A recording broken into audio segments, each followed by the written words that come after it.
Topic, Free Friday. Yeah.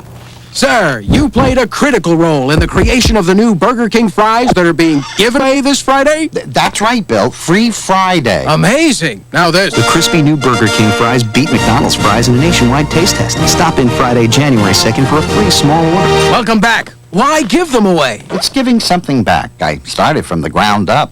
Literally.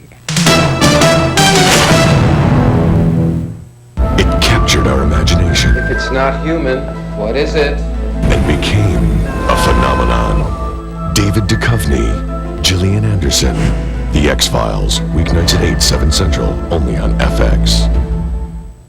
The Islanders battle the Avalanche tonight at 7 on Fox Sports Rocky Mountain.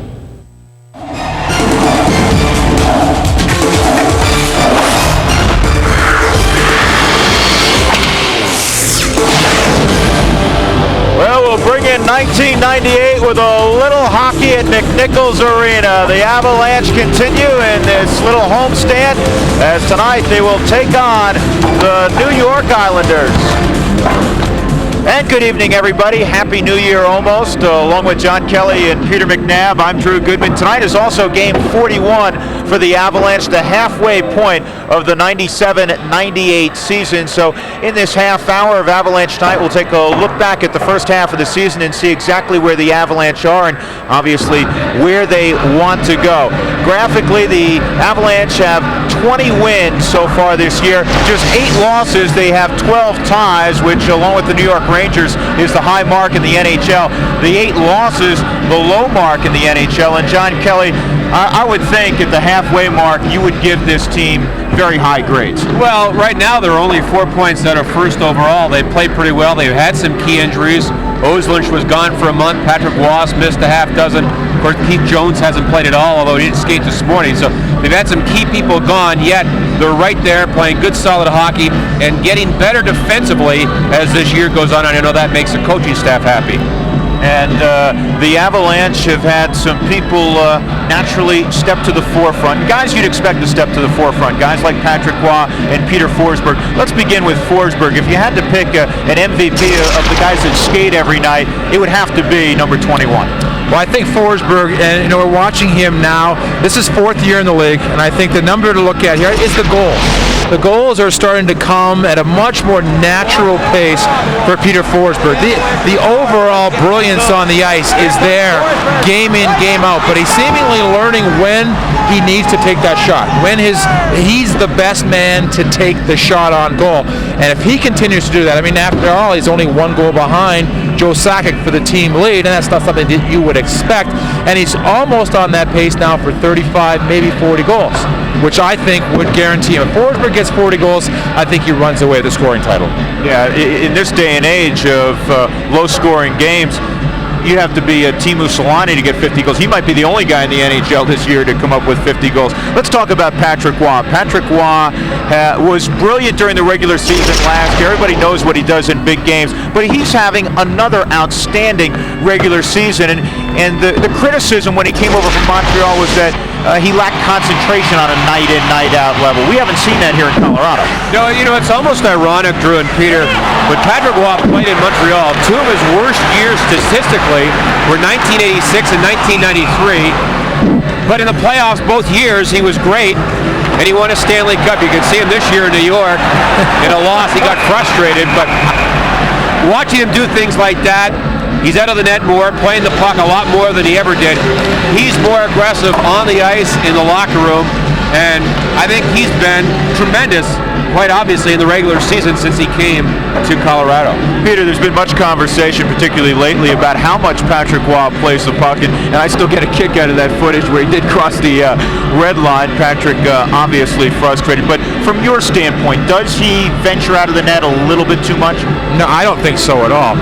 The people that should be concerned with this, I mean, the coaching staff, number one, but are the defensemen. When you ask the defensemen, they don't mind him wandering out of the net at all. There's 2 rules for Patrick Roy.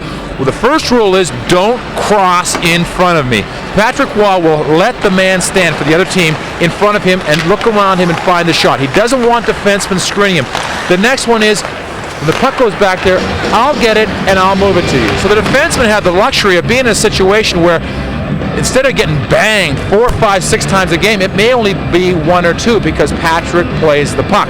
I can only look back and find 2 or 3 times when Patrick's actually cost himself a goal by wandering a little bit too much and moving the puck to the wrong place at the wrong time. But he does save his defenseman a lot of wear and tear over the course of a season. All right, we'll continue our look back at the first half of the season. John Kelly, a little bit later on, we'll visit with the man most important in terms of grades. That's Mark Crawford, and that will come toward the end of this half hour of Avalanche Tonight. As we leave you momentarily, our Chevy league leaders. And in terms of scoring, on top remains Peter Forsberg.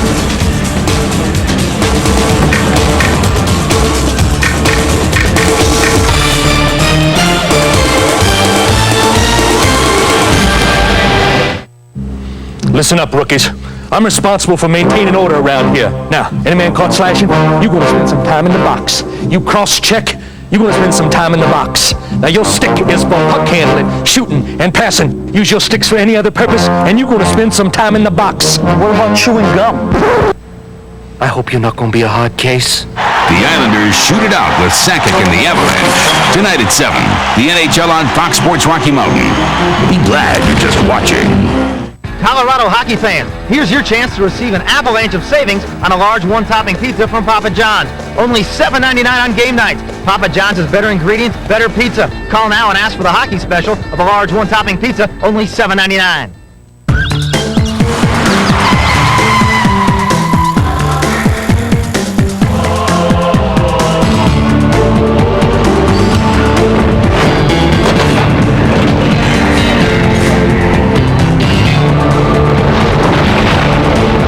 Chevy Blazer with the driver control system. A little security in an insecure world.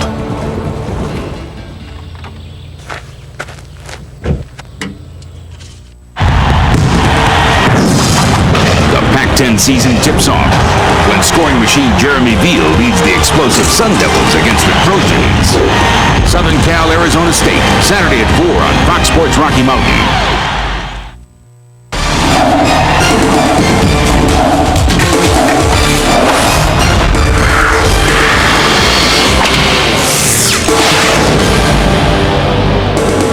Avalanche Tonight is brought to you by Papa John's. Call before the game to receive the hockey special. A large one-topping pizza for only $7.99. And by Chevrolet, the cars more Americans trust. And welcome back, along with Peter McNabb. I'm Drew Goodman. The Avalanche take on the New York Islanders, a team that has lost 4 consecutive games and are coming off loss 5-1 to Pittsburgh. They've really struggled in their last couple of outings. More on the Islanders in a little bit, but as we continue our look back at the first half of this season, there are a lot of surprises and obviously there's some disappointments. And let's begin in the Eastern Conference. Good look at the Eastern Conference, the Western Conference. You look at the standings in the Eastern Conference. The New Jersey Devils continue to lead the Eastern Conference. Philadelphia is playing very well, but New Jersey has clearly, in my mind, been the best club in the East. And I think that, to me, the situation is that the club has surprised me the most out there has been the Pittsburgh Penguins. They lose Mario Lemieux. Jersey, you expected to be good. Pittsburgh, I think, is a club that you thought was going to drop off because they lost Lemieux, and the whole factor of him not being in the dressing room. Constantine has come in, done a great job as a coach, and they are now an excellent defensive club, something they have not been for over a decade. So an entirely different look from Pittsburgh, and they are playing tough night in, night out hockey. Well, Kevin Constantine had to change everything around. Couldn't have Mario Lemieux guaranteeing you a couple of points every night. I also think Montreal has to be in that big surprise category. Would you agree? They're much better. Yeah, if you could pick a couple of different teams that have played pretty well. I just thought Pittsburgh's been the number one. Montreal again has played well. They again have concentrated on defensive hockey. They were in here last game and they've dropped a whole goal a game off their the goals against them, and I think that's a tremendous tribute to the players, the coaching staff, everything from Montreal. But again, Pittsburgh, without Lemieux, I think that's been a real tribute to everyone there. Peter, the other side of the coin, disappointments. Florida, they're in 11th position right now in the Eastern Conference. 2 years ago, as all of the folks in Colorado know, they were in the Stanley Cup Finals. The Rangers have not been able to get it together, and Buffalo continues to have problems. Well, you look at each of those clubs. The Rangers have the highest payroll, and they are really struggling right now. They're not playing good good hockey at home. It's been a tough year. They're talking about moving the coach and the things you don't expect from a club that has that kind of talent. Buffalo, they won their division last year, and they were a club that was supposed to be on the rise, and suddenly they've fallen back dramatically. Now they have a chance to turn it around the second half with Hasek. If he gets hot, he could again be an MVP type guy. But Florida, it just seems that everything's gone wrong with them, and if injury have set in, Muller's out now, then Niedermayer's been out for a long time, so that's been a tough time down there. I thought you made a great point about a year ago about the Florida Panthers. You said the style of play that they employ every night is tough to sustain over 82 games. That statement was borne out toward the second half of last year, and obviously it's carried over into this year. Let's flip the coin, talk about the Western Conference where the Colorado Avalanche reside. And in terms of surprises, interestingly enough, I think some folks out there are going to be surprised at who you think is the biggest surprise in the West. Yeah, my biggest surprise is the Detroit Red Wings. This is a club that won the Stanley Cup last year. They obviously have enormous talent. But with all the things that happened off ice, with the fact that Fedorov has not played for them this year because of a contract dispute, Konstantinov, their superstar defenseman, was in that tragic auto accident, will never play hockey again. Trying to bring it all together, and the consistency, Drew, that's what's been amazing to me. They're tied with Dallas right now for the most points in the league, and night in, night out, Bowman gets them to play a style of hockey that's tough to play again. They score goals, and yet they have not let all this off-ice stuff affect them. That is a team that deserves a lot of credit. Yeah, absolutely. In terms of disappointments, the Vancouver Canucks certainly would be near the top of the list. Well, that'd be near the top of the list because they're at the bottom of the list. They right now are the lowest ranked club in the Western Conference. They came in, everybody remembers when Messier signed his $20 million 3-year deal with them. I think the whole thing there was built around speed. Bure, McGillney sat out, but they've got Mike Keenan in there right now. They're going through some obvious growing pains. There's going to be some deals made. There's another club like Buffalo in the East that you should keep an eye on because there's too many good players for them to stay down forever. All right, they're the disappointments and the surprises in terms of teams. We're also going to give away the awards for the first half of the season. Peter's going to give the Hart Trophy away when we come away. Now, of course, it won't count. It's only for 41 games. But we'll do that when we come back. Right now, we check the Papa John goaltending leaders in the National Hockey League. Tugnut just slightly better than Martin Brodeur, than Eddie Belfour, Ron Hextall, and Tom Barrasso.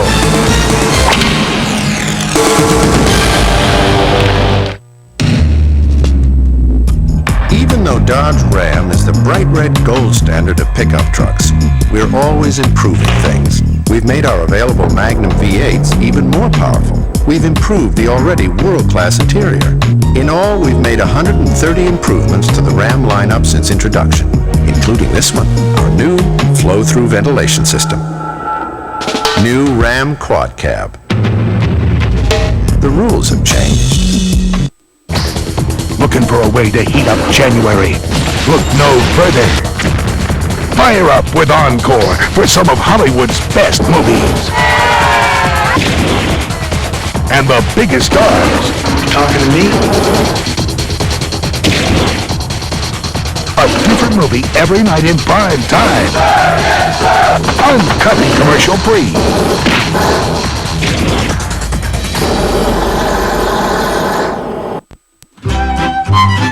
This is Bob. Bob loves bikes. That's why Bob opened a bike store. But not many bikers knew about Bob. So he told them on cable TV during a bike show. Now Bob's business is in high gear. And Bob, well, he couldn't be happier. Cable advertising. It's easy, it works. TCI Media Services. Get your ads worth. Coverage with an attitude. You're watching Fox Sports News. The Avalanche 10-2-7 on their home ice, the fewest losses in the NHL at home. Drew Goodman back with Peter McNabb. Well, at the halfway point for most teams, it will be tonight for the Colorado Avalanche, game 41. We'll give away at least, we'll give you the candidates for the Hart Trophy, Vezina Trophy, Calder Trophy right now. Let's start with the MVP in the league. who are the candidates, and who do you like thus far? Oh, I'm a big proponent of the idea of just how important you are to your hockey club. And you look at these two guys, and there are obviously many, many candidates, but Martin Brodeur has been spectacular for the New Jersey Devils. Everybody talks about the system that Brodeur plays, but he is a great goaltender. He does so many things well. I mean, he's the kind of guy that you can trust to play the style that the New Jersey Devils play. You get guys, you get retread defensemen coming in and having, career years defensively with them. On the other side of it, Solani. Here's a guy with 32 goals.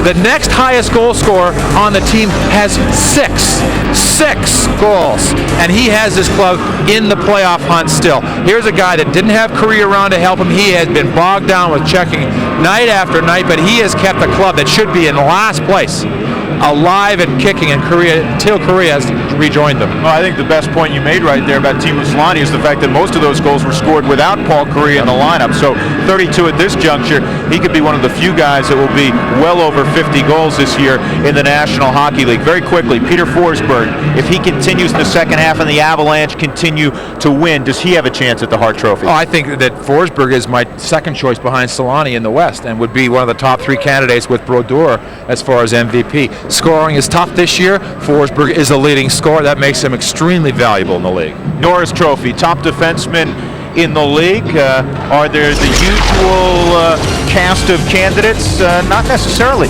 Nicholas Lidstrom has done a wonderful job taking over for Constantino. He just stepped his game up. He plays for Detroit. He's done a sensational job. And on the other side, Scott Niedermayer.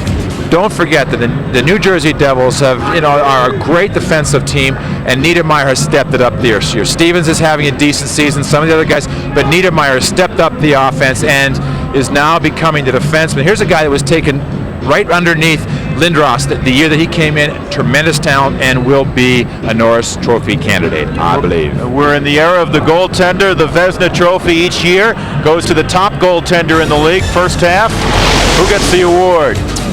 You have to go on what you see. And we've seen Patrick Roy in his 5 losses. Each of those games, I believe he's played almost well enough to win.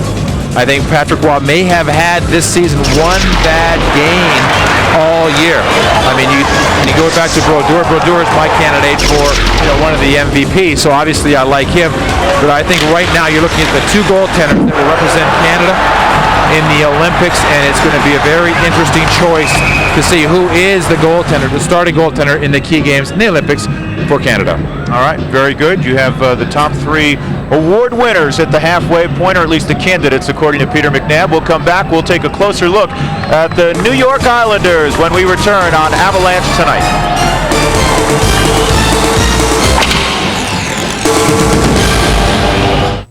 Colorado hockey fans, here's your chance to receive an avalanche of savings on a large one-topping pizza from Papa John's. Only $7.99 on game nights. Papa John's has better ingredients, better pizza. Call now and ask for the hockey special of a large one-topping pizza, only $7.99.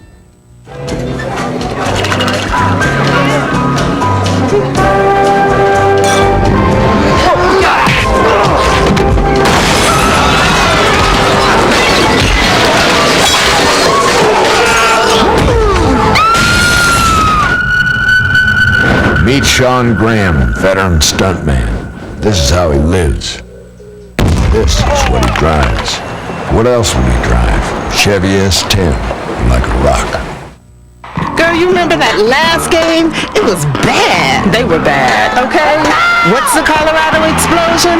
It's driving, sliding, diving, gliding, jamming, screaming, singing, toe tapping, head rocking, finger popping. Good time. It's pure basketball, pure excitement. Call now for tickets. 303-832-2229. Explosion Basketball. It's a blast. The stars, the stories, we get it. You got it. All your sports, inside and out. Weeknights on Fox Sports News, prime time. Jim Rome, LA Sports Radio shock jock. I think it's out-and-out racism. Wallace Matthew, New York Post print prophet. Boxing is like the cockroach of sports. Sports talk for the fearless. The Last Word, weeknights at midnight. The pregame show, Avalanche tonight, rolls on in front of the Avalanche and the New York Islanders. Drew Goodman back with Peter McNabb. The Islanders have been out of the playoffs the last 3 years, and right now, if the playoffs were to start today, they would still be on the outside looking in. They're in 9th position. They've lost 4 in a row after being at 500. Right now, they're at the low point of the season. Peter, they had a players-only meeting after their 5-1 loss to the Penguins a couple of nights ago. And this is a club that's, like most clubs that are young, you're going to be their confidence is going to be very fragile. A goal here that seemingly wouldn't upset a team like the Avalanche, for example, to make it 2-1 or whatever, can throw this team completely off right now. They've lost the last couple of games by 4 goals in each one of them. This is a club that's got a young defense. They've got young goaltending, and if something happens to these guys, it seems to be contagious throughout the club. So they really, really need a strong first period against the Avalanche tonight. Oh, they have some familiar names to people who used to follow the Denver Grizzlies. Ziggy Palffy, who's been a 40-goal scorer the last 2 years in the NHL, and also Tommy Salo, who's normally the starting goaltender. He will not start tonight. Eric Fichaud will, but first, Ziggy Palffy. Palffy is the kind of guy that you can sort of forget about. Tremendous speed, but he's got a great ability of sort of coming from behind, creating chances where no one else really is looking for him. And once he gets in close, great instincts around the net. And in 238 career games, he has 230 points, so Palffy has gotten it done. Last year's Calder Trophy, Rookie of the Year, went to Brian Berard, outstanding defenseman for the New York Islanders, and he's putting up similar kind of numbers. And he, especially in the power play, this is where you have to watch this kid. Great shot from the point, and he rushes the puck so well. He finds the opening. He's got you see right here, that's the moves, the instincts in close. He's going to have to improve defensively to become a real candidate for one of the top defensemen in the league. But the offensive instincts are there. They're letting him run a little bit as far as finding his legs offensively. But the defensive part, when that comes and he comes of age, this is going to be a real good defenseman. Yeah, he's third in the NHL in terms of power play goals, fourth in terms of power play points. Tommy Salo had made 12 consecutive starts. He was pulled against Pittsburgh the other night. He will not start tonight. Tommy Salo will play in the Olympics for Sweden, and normally he's had very good success in this building. He normally has good success in this building, but they're looking for something a little bit different tonight to shake themselves up. Talking to the Islander players before tonight's game, they're a hockey club right now that knows they need to have a strong first period. They haven't been playing well of late. They're going to come out and play pretty conservative, I think, first period. Peter, as you know, they have a tough road ahead. They have to play Dallas and Phoenix before returning home for the Montreal Canadiens in Uniondale, Long Island. Well, that's a look at the Islanders. When we come back, Mark Crawford, will sit down with our John Kelly. Stick around.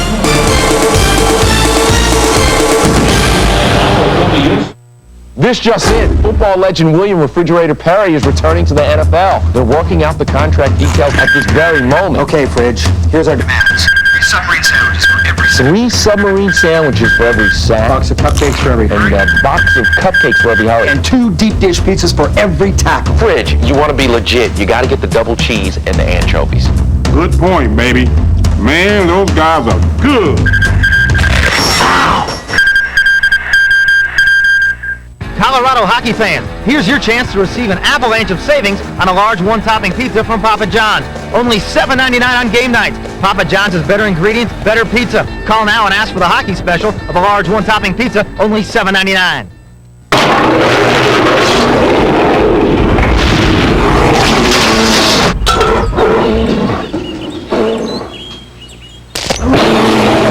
Meet Caitlin Keats, nature lover.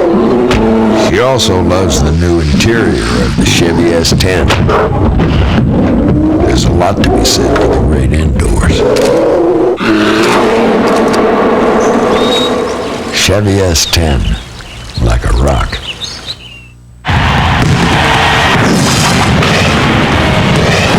Ben Braun's Bears slam into Corvallis to battle Corey Benjamin and the Beavers. Cal, Oregon State, Monday at 8:30 on Fox Sports Rocky Mountain.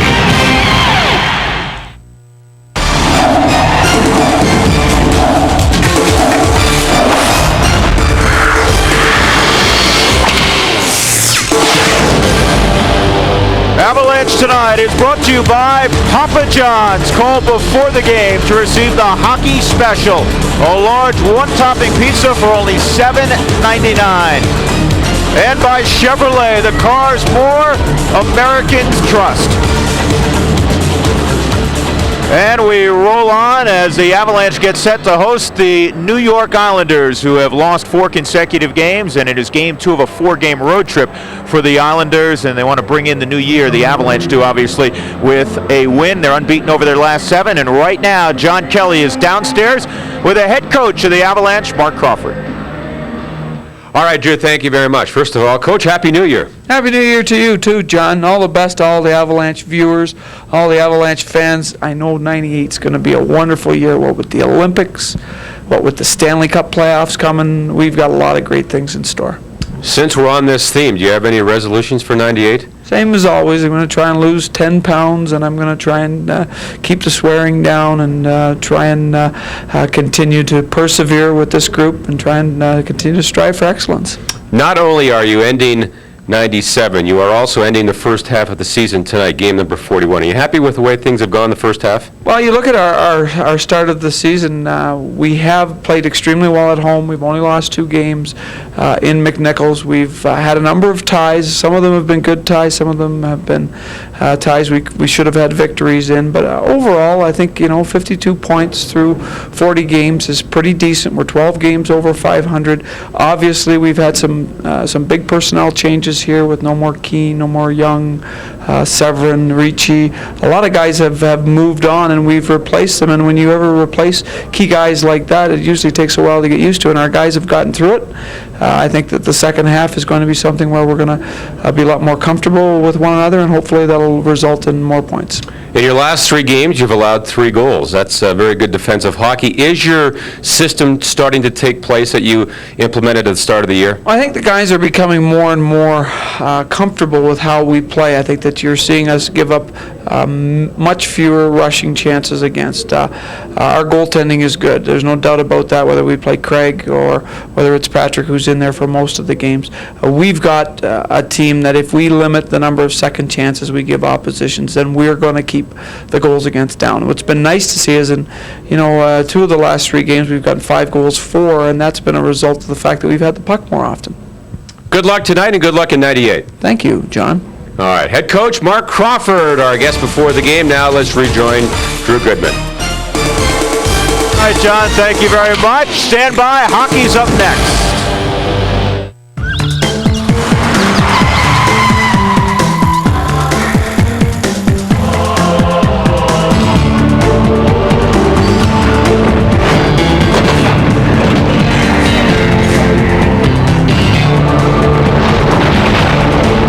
Chevy Blazer with the driver control system.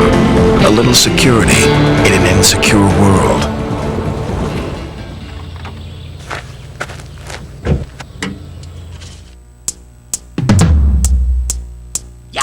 Hey, you want something to celebrate?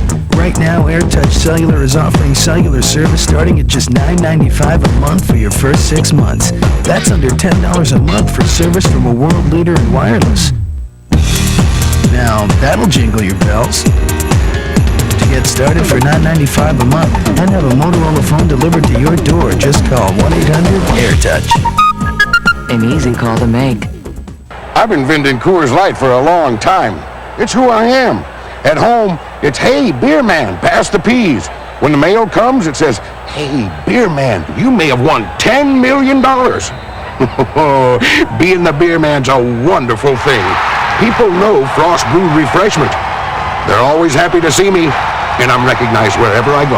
Hey, beer man. Hey, bobbin-head doll man. Coors Light! Coors Light! New Gorditas. Warm, hearty flatbread, a blend of cheeses, and your choice of 3 mouth-watering salsas. New Gorditas. Warm, hearty flatbread, a blend of cheeses, and your choice. I think I'm in love. Watering salsas. Introducing Gorditas, the biggest thing to happen to tacos since the tortilla. Just 99 cents each. Taco Bell. Want some? There's been a change in plans. I'm going to LA tomorrow. Tonight. The meeting's at 8 a.m. Oh, and here's your rental. We got a good deal. This is it? Have fun. Great presentation. Enjoy the rest of the day. Budget introduces the VIP pickup for just $29 a day. Budget. Get out of the ordinary. Oh, what is this now? It's a menu or something. Great. We can't solve every hassle you encounter on the road, but we're working on it. Introducing the Volkswagen 2-year no-hassle lease. No-charge schedule maintenance, a super sweet warranty, and roadside assistance. Oh, that's got it looking real good. Right now, a Jetta GL is only $199 a month with $21.29 due at lease signing. On the road of life, there are passengers and there are drivers. It'll come off. Get the latest information and sports analysis here on Fox Sports News.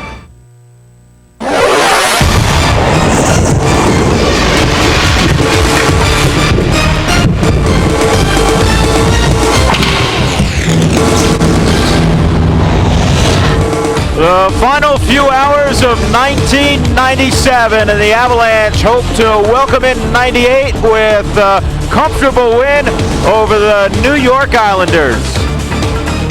And good evening, everybody. Happy New Year. Have a safe and happy celebration tonight. The Avalanche are unbeaten in their last 7, 4-0-3, coming off a 1-1 tie against the Montreal Canadiens. The Islanders stumble into town. They have the worst mark they've had all year, 4 games under 500. They have lost 4 consecutive games. The Avalanche, by the way, tonight will go without Val Kamensky, who is battling the flu. For more on this one, we go cross-ice and upstairs to 2 gentlemen who have a very long list of New Year's resolutions, John Kelly and Peter McNabb. Guys? Yes, we do, and Happy New Year, everyone. The Avalanche closing out 97 with a bang. They're playing their best hockey of the season. I think the reason they're playing their best hockey is this is maybe they've been their best stretch defensively, John. You look at the numbers for the Avalanche, and this has been a time of the season when traditionally they have played well. But I don't remember in the previous last 2 years when the defense has been this solid for the Avalanche during their streaks. Their last game, of course, was a 1-1 tie against Montreal. Both goaltenders were tremendous. Ron Thibault put on quite a show, and of course, you just have to get back to a couple of years ago when Thibault was the big factor in the Avalanche being able to pick up Patrick Roy. And again, those goaltender battles are interesting because there's always that chess playing between the two of them. This save versus that save. It was a great game. Of course, the Avalanche began this season with 11 defensemen, but as the season has gone along, the pairs have started to come together, and one pair in particular, Messier and Krupp, have played very well as a pair in the last month. They seem to feed off of each other. Krupp, the veteran, Messier, the rookie, the young guy. But the thing that they do well is they make the first pass. It's very simple, and they've got great reach with their sticks. Messier's got one of the longest sticks of any player on the team. He uses it well. Krupp has just developed into one of the best all-round defensemen in the league. So the pair together is very difficult. You may not notice them a lot, but you don't very often see the other team getting into the zone with the puck. They almost always have to dump it in when those two guys are on the ice. Well, speaking of defensemen, Avalanche got the Avs' only goal the other night.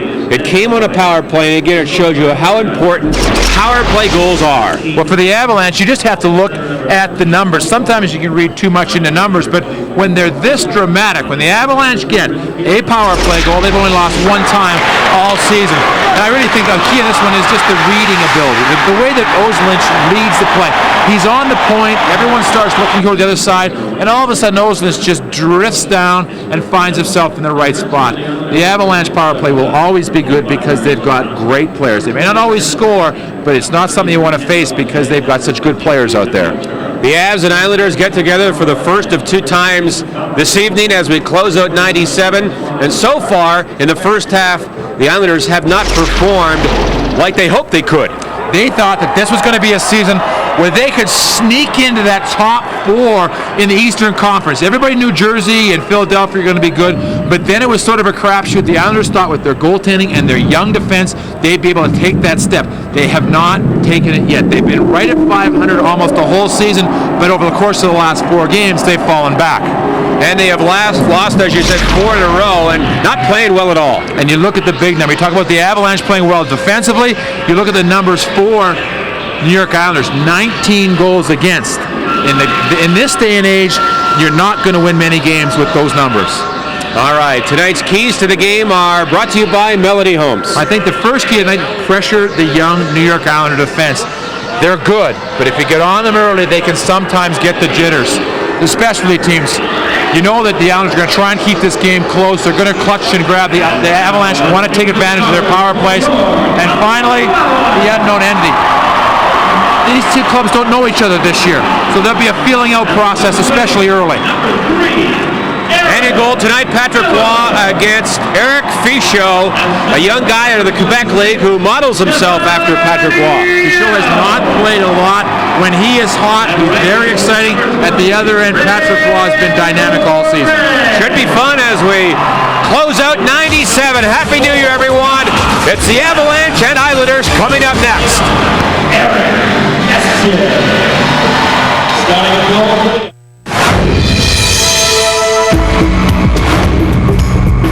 Dodge Ram gives you the most powerful overall line of pickup engines on the planet, including 2 even more powerful V8s, the most powerful diesel, and the only V10. You'll be glad to know we also worked on this, making it easy to answer the oft-asked question, wow, what have you got under there? Dodge Ram. The rules have changed. Listen up.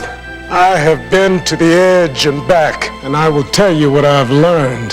What I have learned is you don't need outer crust. Introducing the Edge Pizza from Pizza Hut, a new pizza with no outer crust, so the toppings go right to the edge. I have been to the edge and back. Join me. 16 pieces of pure pulchritudinous toppings. Have you been to the edge? Call Pizza Hut during the game and get 2 medium Edge pizzas for $12.99. I believe in the power of the beer vendor. That one man with one beer born in the Rockies can refresh thousands. I believe in the perfect pour. Frost Brewing. Cold beer, warm heart. I believe that the 3 most important words on earth are hay, beer, man. That if a vendor can't get you your Coors Light at its ultimate refreshment level, it's a darn shame. And I believe in comfortable shoes. I whack the weeds. So you want to know what's on my Discover Card statement. I'm a camp cook, and a bad one, but I've got a good stove. And he loves to chase that. The cashback bonus award. It all folds up into a carry-on. She loves to get flowers, and I love to give them. How many credit cards make a statement like that? Well, the toughest thing about buying a wetsuit is trying them on. It pays to Discover. Use it where you see the Novus sign.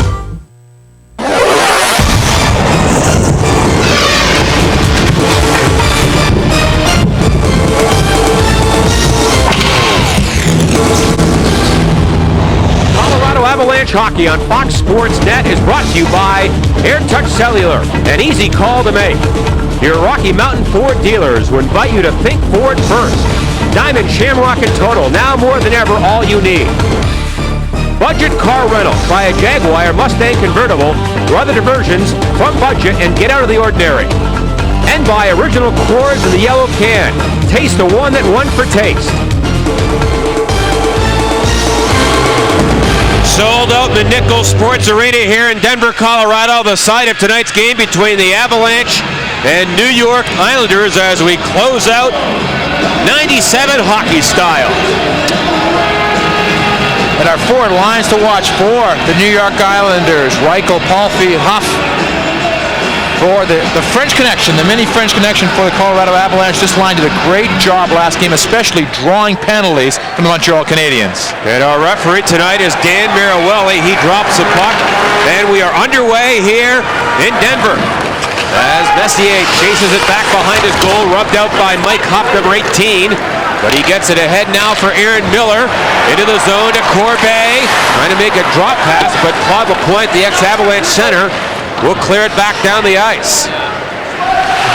As Ross sets it up back of the goal. Now he's knocked into the net.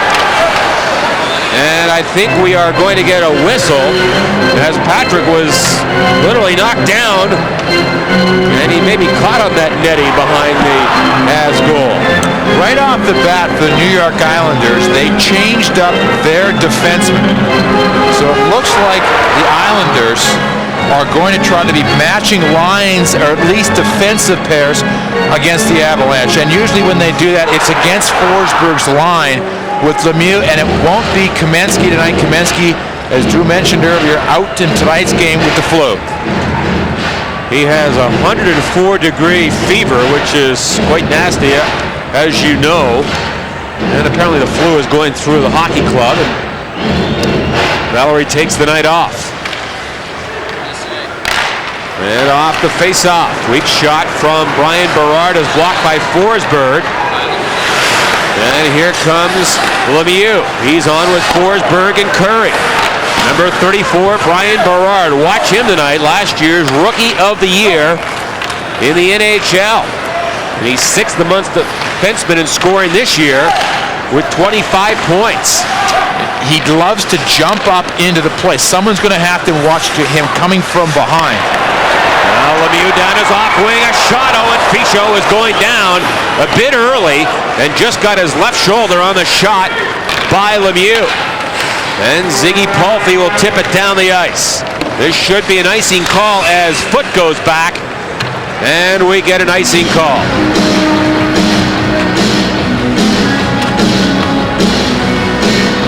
Adam Foote, of course, is going to the Olympics for Canada and has become pretty well known around the league as one of the top defensemen, especially defensive defensemen, the guy that can handle the tough going, whether it's Kachuk, whether it's Korea, just an ability to play against different people on a night-in, night-out basis. Interesting, it was a second-round pick back in '89, John, and there were a lot of defensemen taken before him that year. Now the Avalanche get the face-off. Here comes Ozolich, a shot. And a good save by Fichot, who is making his first start since December 2nd. He hurt his shoulder that night, missed 7 games, and has been the relief goaltender for the Islanders the last couple of games as Tommy Salo has been yanked in the last 2 starts. Now Deadmarsh in front. Oh, he went to go to the backhand and never got a shot away, and fired around the boards by the Islanders, Kenny Jonsson. And no icing here. Lefebvre back. Up the wing now for Ozolich. Well, the helmet. And Sakic scoops it in. He goes off on a line change. And LaChance, number 7 for New York. 4th overall pick in '91. The Islanders have a good young defense. Here is LaChance. And he'll backhand it in behind the net. Waugh goes up the left wing boards for Odgers. Trying to clear it. And it ends up in behind the goal again. This time Messier. Tied up by Sean Haggerty. And now Krupp circles the Avs goal. And the pass off the skates of Clement down the ice. No icing here. 2:35 gone, first period, no score. Now Haggerty. Picked up in a trade from Toronto. Fired in behind the goal. And Wall leaves it back there for Messier and around the wing. Right point, Brian McCabe kept it in. And the Islanders with it in deep. Travis Green back of the goal. He goes back on the point, but it goes between the defensemen and down the ice. Here is Berard again to center. Had one pass picked off, and Forsberg nearly got in there. And now to the Islander line. Here's Berard, number 34. Up for Paul Cruz, the ex-Calgary Flame, but Gusarov is there. And he'll go high off the glass and back to center. And tipped in offside by the Islanders. Just underway here in Denver, no score. Fuel for thought number 496. A little something to think about on the road. Your Total card now works at Diamond Shamrock. And your Diamond Shamrock card now works at Total, which means you'll never have to turn left into a Total when you can turn right into a Diamond Shamrock, and vice versa. Now with over 350 locations, no matter where you are in Colorado, you'll have 2 ways to go, and they'll always be right. It's just fuel for thought. Diamond Shamrock and Total. Now more than ever, all you need.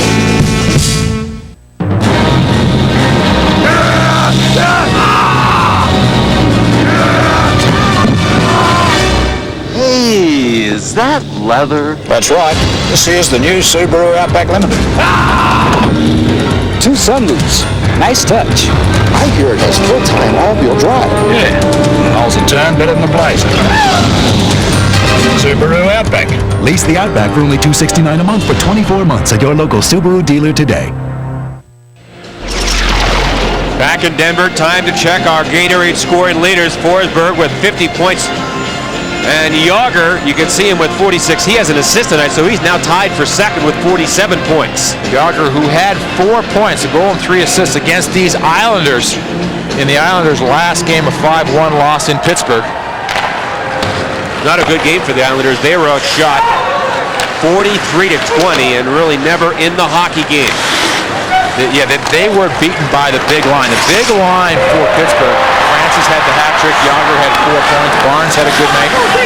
So that, they're going to have to concentrate on the key players for the Avalanche, Sakic, Forsberg. Now Deadmarsh in behind the New York goal, trying to get away from LeChance. Sakic has it. Penalty coming up here against New York. Now Gusarov lets it go, and a save by Pichot, and the rebound is loose in front. The Avalanche had 1 whack at it, and now a whistle, and our first minor of the night.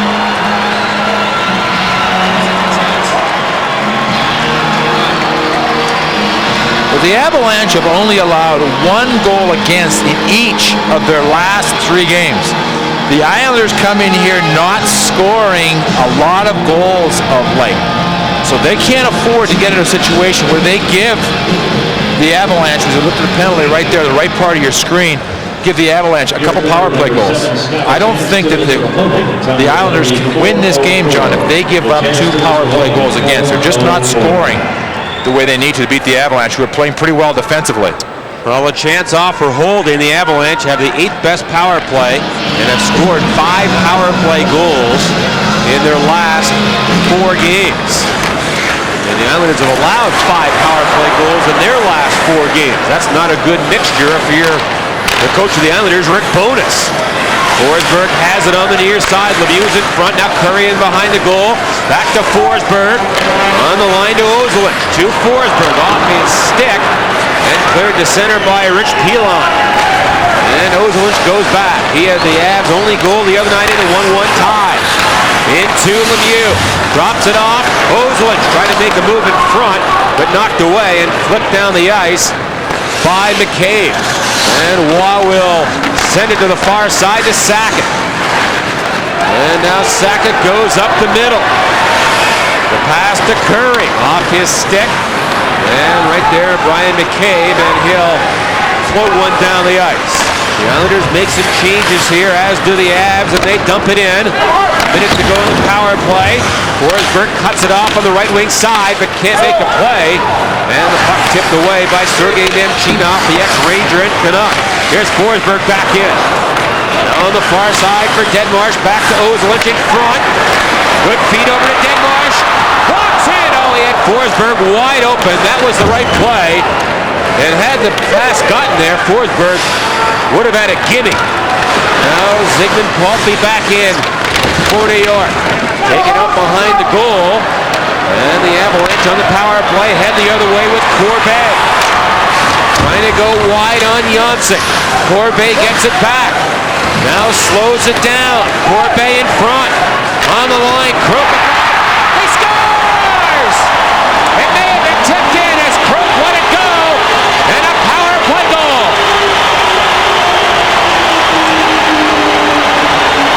Lacroix is in front of the net. He may have tipped it. But John, this is very interesting. The Avalanche first power play, the big power play, struggled a little bit getting the puck into the zone. And just like last game, it was the second group with Rene Corbet coming out. Corbet had an assist on the only Avalanche goal, power play goal last game, and came out with some real energy on the power play. It hit something. I'm not sure if it hit Lacroix. There was another guy ahead of Lacroix. But Eric did a great job of screening Fischel. That was a nice shift, a good effort by the Avalanche. Corbet looked And again, that power play going, and John, this is where that confidence of the Islanders becomes so fragile. The next 5 minutes will be key for them in this hockey game. Well, they give the goal to Krupp, his 5th of the year, from Corbet and Lacroix at 5:49. Now Yale behind the Islander goal. So a power play goal makes it 1-0 for the Avalanche. Now back on the right point to Clem. Shot tipped wide, the rebound in front, now picked up by the Avs once again. Sean Donovan in the corner. Now for Yale. It's Yale, Odgers, and Donovan here for the Avalanche. Yale trying to get away from Travis Green. Now Donovan helps out. Donovan held up by LaChance. And he gets the puck out of the corner. Now for Odgers in front to Clem. Can't get a shot on goal. And a good play by Haggerty to check him. And Clem is chased back to his own line. The goal again, Krupp from Corbet and Lacroix at 5:49.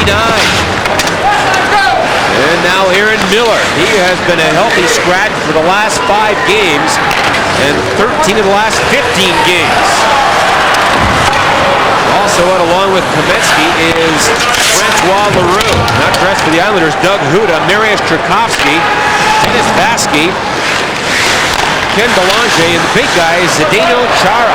He's 6'9", but he's not in the lineup tonight. I was hoping Chara was going to play in tonight's game and Drew was going to interview him between periods. He's over 7 feet tall in his skates.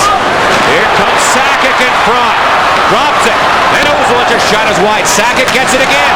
In front of the quad. I don't think he got a shot on goal. As the Avalanche are dangerous there. Now the puck cleared away by LaPointe. The Avalanche head right back to the offensive zone.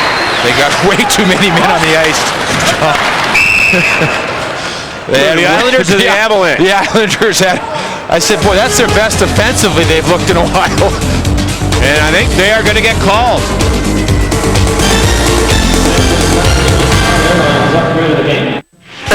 Small business owners spend $40 million a year on antacids.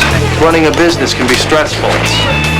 Well, Key, America's #1 small business lender, can help. With expert advice from their 24-hour business resource center and ways to earn up to $1,000 cash back. Call 1-800-891-8918. Obviously, he called Key for a new America. This is it, Colorado. Phil Long Ford's final year-end clearance. 1,000 new cars, trucks, and sport utilities drastically reduced, and no payments till spring. There are lots of offers out there, but only Phil Long's got this one. 498 Explorers up to 5,000 cash plus 2.9. Even 5,000 cash on Windstar. Up to 6,000 cash or 0% on Taurus. You can't afford to miss this one. Up to 6,000 cash back, no payments till spring during Phil Long Ford's final year-end clearance. That's why Colorado drives Phil Long. Welcome back to Fox Sports. Rocky Mountain, a part of Fox Sports Net, and our coverage of Avalanche hockey. Well, the Islanders did get nailed for too many men. That's 7:54, and the Avalanche 1 for 1 on the power play. Get their second chance. The Islanders looked like a little bit like the end of the period, and everybody just jumped over the boards. Krupp has the only goal. It came on a power play earlier in the period. Now Forsberg works into the corner against LaChance. Gets some help down low from Curry. He tries to play it back on the line, but Brian Smolinski is there, and he'll tip it down the ice. And the Islanders make some changes. Here comes Ozolinsh. Trying to pick his way into the zone. He does now for Forsberg. Check. Mike Huff there, the ex-Quebec Nordique. Played in Florida, gets it near the line. Not out, kept in by Ozolinsh. Now Curry tips one in behind the goal. Cleared by Pilon, not out. A shot by Ozolinsh was wide. Here's Forsberg on the right point. Into Curry, now to Sakic. Avalanche set it up on the power play. Sakic to Curry. 2 men in front. Left point now to Ozolinsh. Doesn't shoot it. Sakic does a shot. And it's saved by Fischel. He's off balance. Now he gets up. Curry in front. Back on the line now to Ozolinsh. Over to Forsberg. 40 to go in the power play. Now to Curry. And the shot blocked in front and cleared by LaPointe and down the ice. Here comes Avalanche. With 25 to go in the power play. Can't get a shot. Islanders fail to clear it by Sakic. He made a good play. Into Corbeil. Now Corbeil back to the line. Lets it go. Rebound. They score! Denmarsh. Another power play goal. It's 2-0.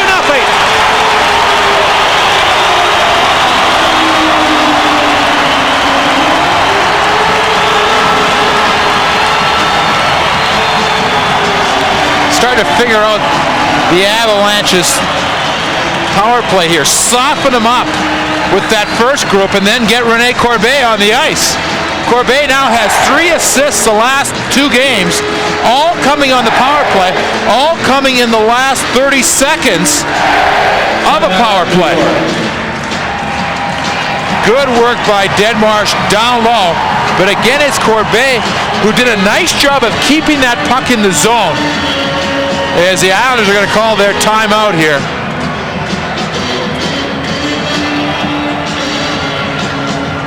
So Denmarsh gets his 12th of the year at 9:44. And Peter, both goals came late on the power play, and that's something the Avs did against LA on the 23rd when they got 2 power play goals, and Mark Crawford praised their patience that night. Praised the patience, and he also praised the, if you look at the numbers for the Avalanche, only 1 loss. 21 games, 1 loss, getting a power play goal. But I think the big key for it is the fact the guys they put out there, the guys they put on the ice for the second half are going out there with some confidence and some jump. And you wonder, John, if the Avalanche, after that first group, if you get Forsberg and Sakic off the ice, if they don't go a little bit like, well, we've got through it. And then you don't keep up the same, habits that you set, killing off the penalty. Corbeil and Lacroix get the assist on that goal by Denmarsh, his 12th of the year. And it comes at 9:44, and it makes it 2-0 for Colorado. Probably a good timeout by Islander coach Rick.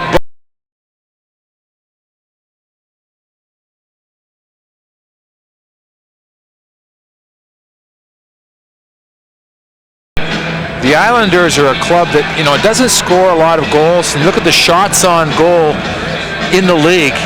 The Islanders, only Buffalo has had fewer shots on goal. And if you sometimes you say, how important is that? But in a league now where goaltending is so good, and the goaltending save percentage is right around 90%, you're not going to score a lot of goals. I mean, you have to get the puck on net these days to score.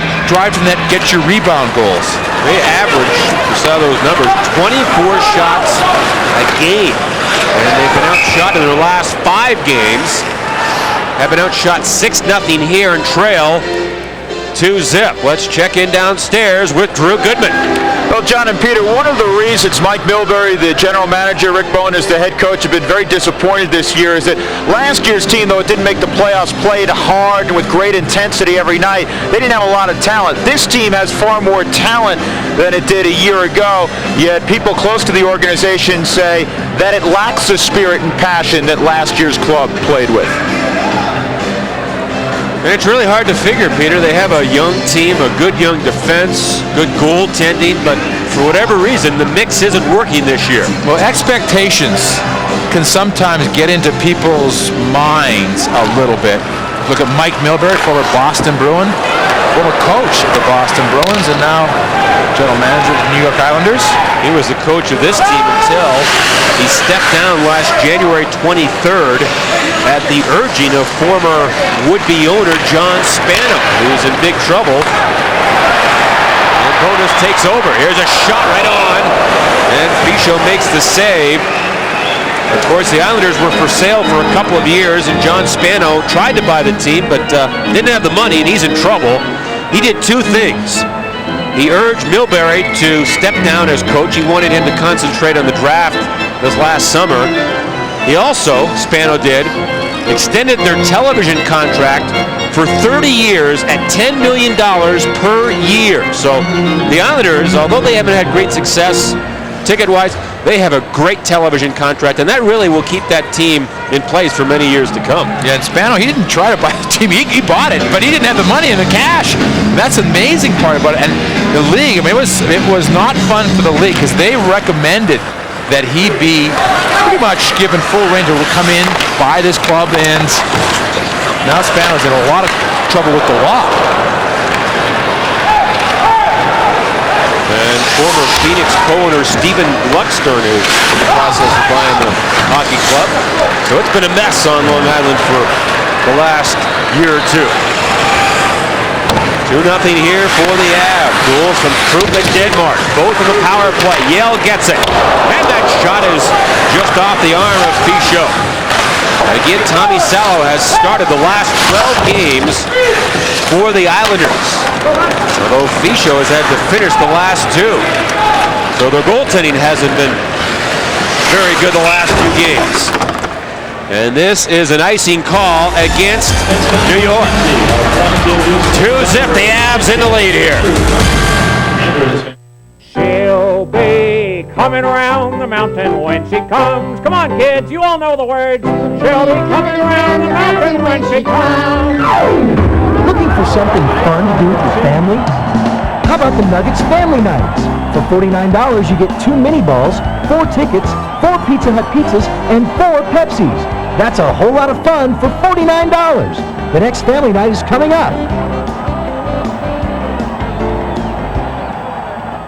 Okay, this guy's gonna do it. This guy's my guy. Okay, lady.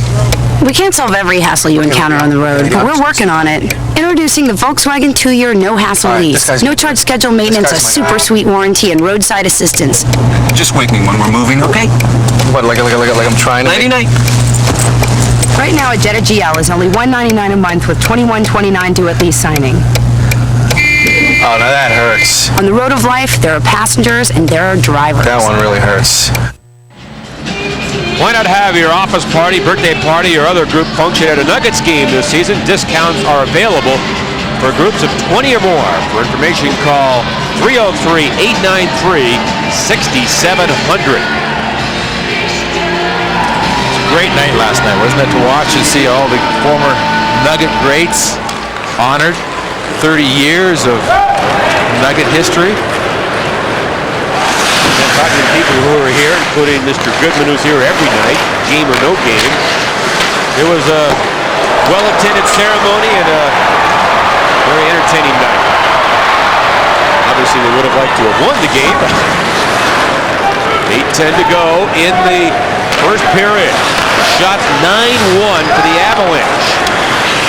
Remember the other night against Montreal, Colorado did not get a shot in the first 12 minutes, so quite a turnaround tonight.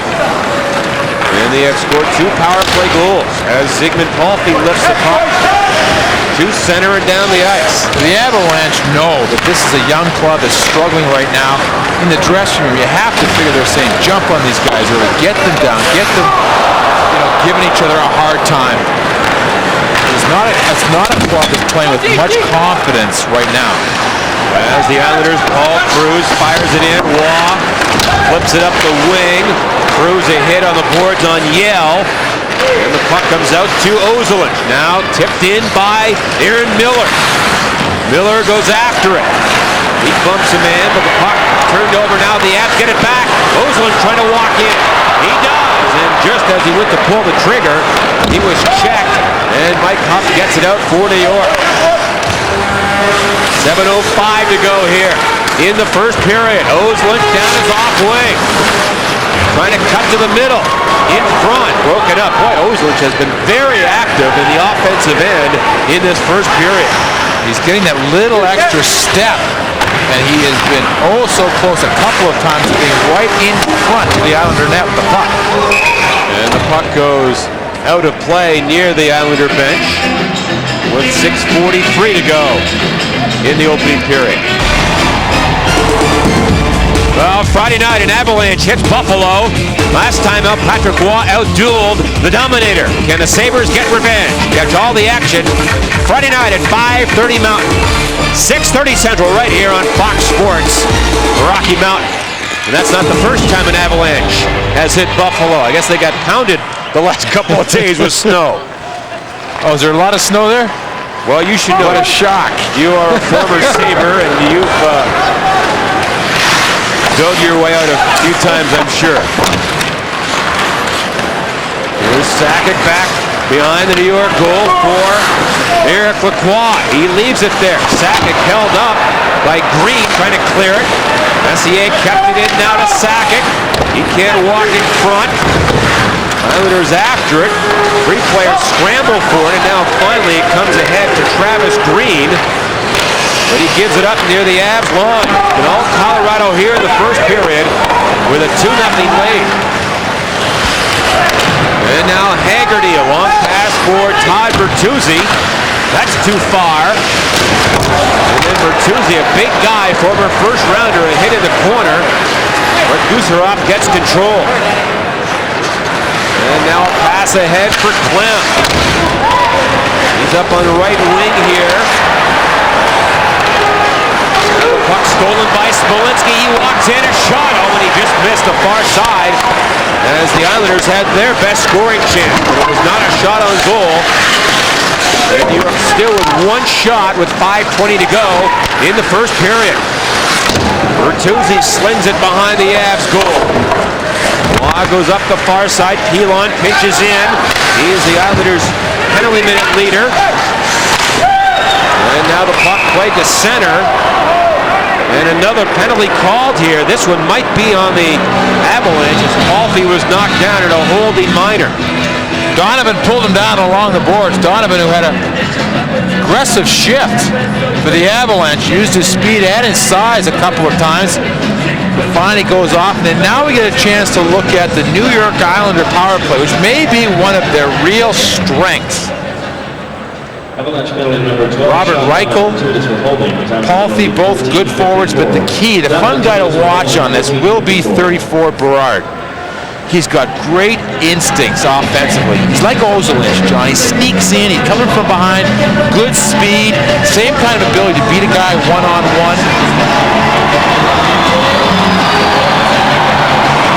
He's a late addition to the U.S. Olympic team. I don't think it was a surprise to many people. Last year's Calder Trophy winner. He was the first defenseman to win the Calder since Brian Leetch did in 1989. For whatever reason, young defensemen don't get the accolades. You got to get points to win the Rookie of the Year, and Berard did last year. And also playing defense. It's so difficult in this league. I mean, there's so many opportunities for a young guy to have his confidence just shaken. You go into a night where you play against Forsberg and Sakic, you get burnt 2 or 3 times. It's going to affect you for a couple of weeks. You have to be so strong and realize it happens to everybody. Well, Berard and Janssen on defense here on the power play.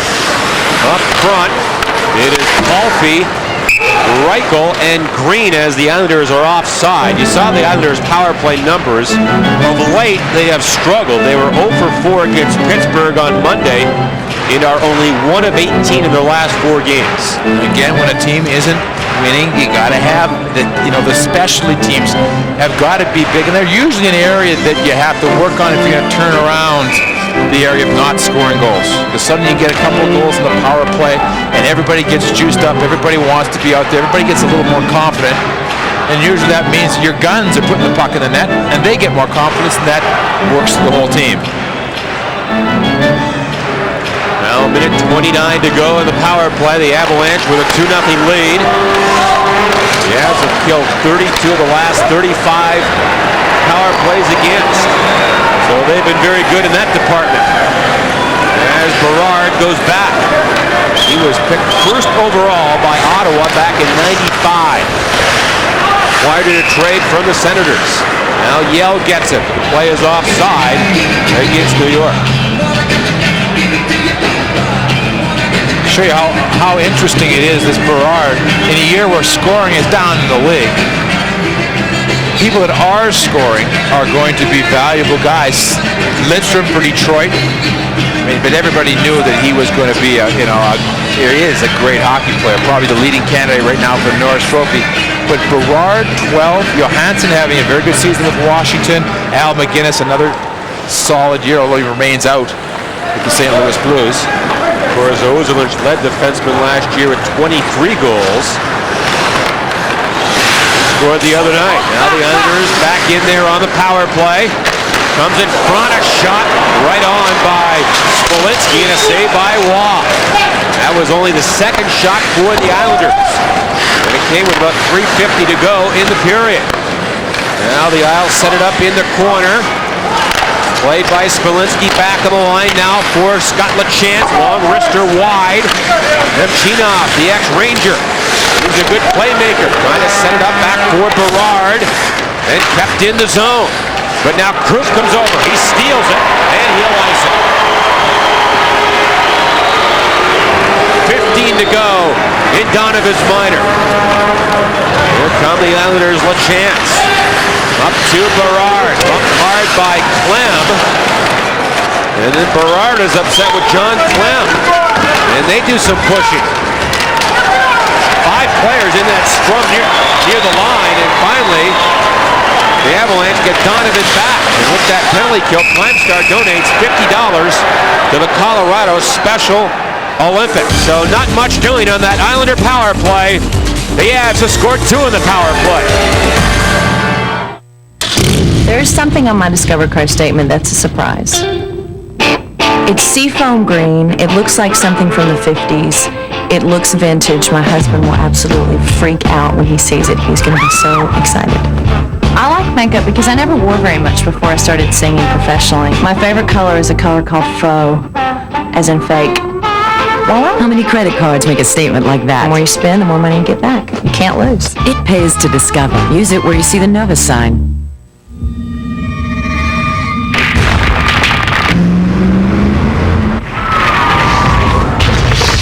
For 1998, the Lexus LS400 comes equipped with an innovative vehicle skid control system, helping you maintain control even when the environment turns a bit hostile. Chase down a great value today at Cooney Lexus and Stevenson Lexus. The TST 2000 Skate features a unique angulated wheel design for increased stability and tighter turning radius. It's the closest thing to being on the ice from V formation. Just under 3 to play, first period. The Avalanche have power play goals from Krupp and Deadmarsh and lead 2-0. The shots now 9-2 for the Avs. And Deadmarsh leaves it at his own line. Ozolinsh overskates it. Here's a shot on goal by Green, a save by Waugh with the blocker. And the puck to the boards. Messier trying to clear it out. Islanders played in deep again. Ozolinsh up the left wing side for Lacroix. And then Ozolinsh ran right over the Islander player in the corner. That was Berard. And now the puck played down the ice. Here is Brian McCabe back for New York. He is the captain of this team at 22, the youngest captain in the NHL.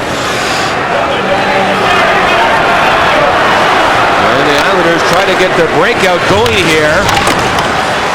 And they do work it up on right wing, but not out.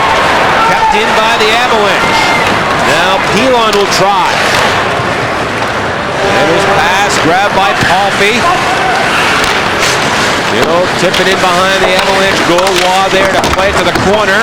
And now Stefan Yell. He gets away from the forechecking of Nemchinov near the blue line, and now taken by Gusarov. 90 seconds to go here in the first period. As Adam Foote goes high on the glass to center now to Corbet. Shovels it in. Pichot trying to play it, he does. And up the left wing side for Nemchinov. Islanders playing a very safe style, but they've got the 2-goal deficit, 2 power play goals by the Avalanche. And they're playing it safe, but the Avs are coming back themselves and doing a good job defensively. Now a minute to go here in the first period. And a dribbler in on Pichot. He sets it up behind the goal for Berard. And to center for Haggerty. Gets by Curry and shovels it toward the goal. Patrick goes the other way. Bertuzzi is back there for New York. He knocks Messier down. Forsberg gets it. And now to center for Curry. Three Islanders are back. Now to Lemieux. Under the boards by Janssen. It comes in front. Shot by Forsberg. Rebound is loose and put wide. Pichot is down for a moment. Now Forsberg gets it back of the goal. Curry's in front. Lets it go. And he just missed on the far side by an inch. Kept in by Krupp. 15 to go in the period. Now to Forsberg back of the goal. Trying to play it off the back of the net. And now off the glass into center. Here's a pass again to Curry, now to Forsberg. And that's going to do it. The end of the first period, it was all Avalanche in the opening 20 minutes. Well, two clubs, one the Avalanche playing well. They dominated the period. The other one, a young Islander club that's struggling right now. They called their timeout after the second goal by Deadmarsh. Just trying to stay focused. They need desperately to score that first goal in this second period. The Avalanche outshot the Islanders 10-2, got two power play goals. Then after 20 here in Denver, Colorado leads it 2-0.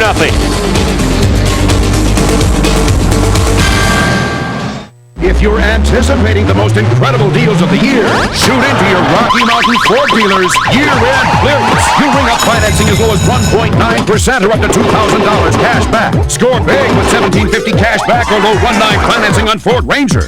You'll flip with low 2.9 financing on Ford Explorer. Even rack up savings on Ford F-Series with low 2.9 financing. But don't wait. Miss year-end clearance and you won't get a replay for another year. Year-end clearance. Shoot into your Rocky Mountain Ford dealer now.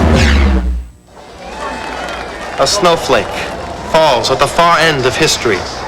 And that snowflake, we'll call him Steve, winds up as part of a droplet of water. And one day, that droplet, Steve's droplet, could wind up in a brewery where a man you'll never meet discovers the perfect temperature to frost-brewed beer. And like that, Steve is in a Coors Light can, and then a tray, and a cup. And now, he's here with you. So I ask you, gentle stranger, do not spill Steve. Coors Light! Listen up. I have been to the edge and back, and I will tell you what I've learned. What I have learned is you don't need outer crust. Introducing the Edge Pizza from Pizza Hut, a new pizza with no outer crust or the toppings go right to the edge. I have been to the edge and back! Join. 16 pieces of pure pulchritudinous toppings. Have you been to the edge? Call Pizza Hut during the game and get 2 medium edge pizzas for $12.90. Have fun with Grandpa! Bye-bye. And this spoon I got in Missouri. What does it say? Missouri? Huh. Your great.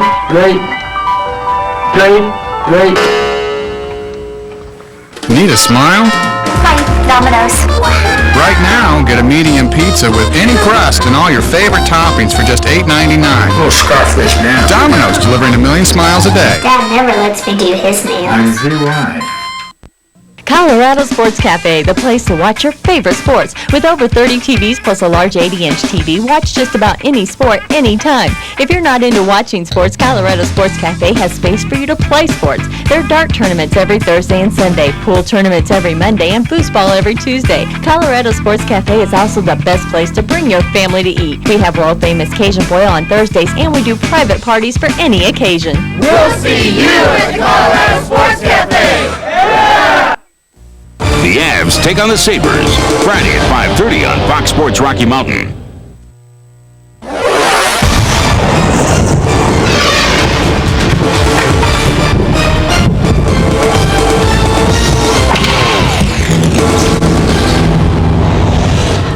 Colorado Avalanche hockey on Fox Sports Rocky Mountain is brought to you by Genuine Chevrolet, the cars more Americans trust. Taco Bell, want some? And by your Colorado Volvo dealer. Test drive the all-wheel drive Volvo V70 at your Front Range Volvo dealer today. 20 minutes done at McNichols Arena, and the Avalanche are on top of the New York Islanders 2-0. Drew Goodman back downstairs just outside the Islander dressing room. Second-year player Brian Berard joins us. Not the way you guys wanted to get started, obviously. Not at all. I mean, we played fine, even strength, but they had 2 power play goals, and right now we're in a little slump. We're in a 4-game slide, and tonight it'd be nice to get it back going, and we got to go out and play 2 more periods. Brian, you had a little meeting, players only, after Pittsburgh. What was discussed? It was just about the slump we're in. I mean, it hasn't been lack of effort. It's just been, we're working hard, but there's no meaning. And we got to get back on track and, just keep doing the same things. Work hard, and hopefully the bounces will go our way. There's a lot more talent on this Islander team than a year ago. Do you guys feel like you can get things rolling again? Definitely. I think, our confidence right now is, again, a little shaky, and that's something we got to get back. When we're playing well, our confidence is high, and it seems like when we show up and bring our A game to the table, we're a tough team to beat. Hey, Brian, thanks for coming out. Stay healthy. Thank you. All right, that's Brian Berard, outstanding second-year defenseman of the New York Islanders. The Islanders trail the Avalanche 2-0 at the end of 1. We're back right after this.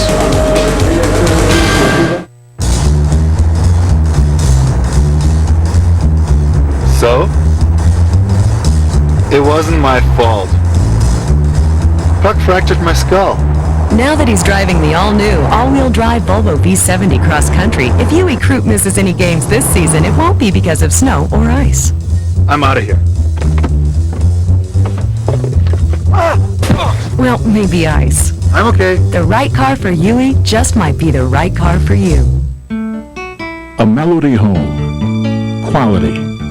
Integrity.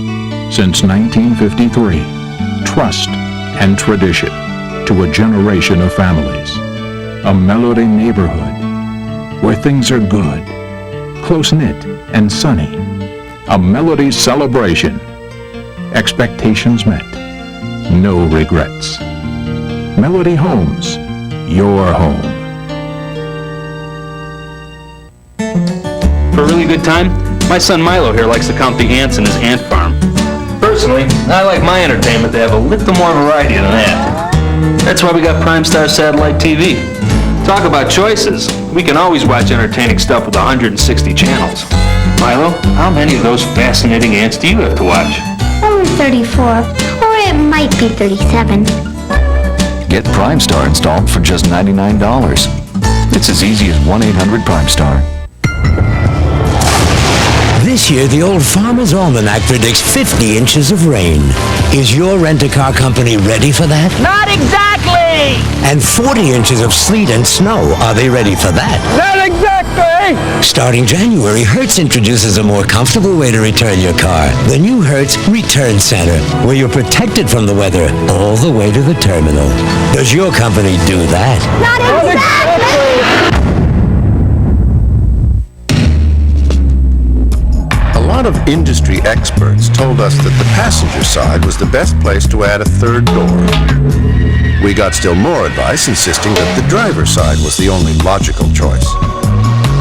But as you can see, we let it all go right in one ear and out the other. Introducing the new Dodge Ram Quad Cab. The rules have changed. The Avalanche have a 2-0 lead over the New York Islanders at the end of 1. A couple of power play goals for the Avalanche. Huey Croup picked up his 5th. Adam Deadmarsh also scored on the power play for the Avalanche. Let's take a look at the AirTouch NHL scoreboard tonight, brought to you, as always, by the AirTouch Cellular people. Pittsburgh beats Carolina 3-2 tonight. Yager and Francis had 1 assist. Pete Stu Barnes had a goal in that game. Buffalo shuts out Ottawa. Mike Pekka had 2 shorthanded goals for Buffalo tonight. Dominic Hasek the win. Tampa Bay and the Rangers are scoreless in the third period. If the Rangers end the tie tonight, that'll be 13 ties for the Rangers this year. Toronto and Boston 2-2 in the third. Matt Sundin has 2 assists. Mike Johnson has both goals for the Maple Leafs tonight. Detroit continues to roll on. Dougie Brown had a couple more goals tonight, his 11th and 12th of the year, as they lead St. Louis 4-1. They're in the third period. Dallas leads 2-0 in the second. Tony Herkus has both goals for the Stars in this one.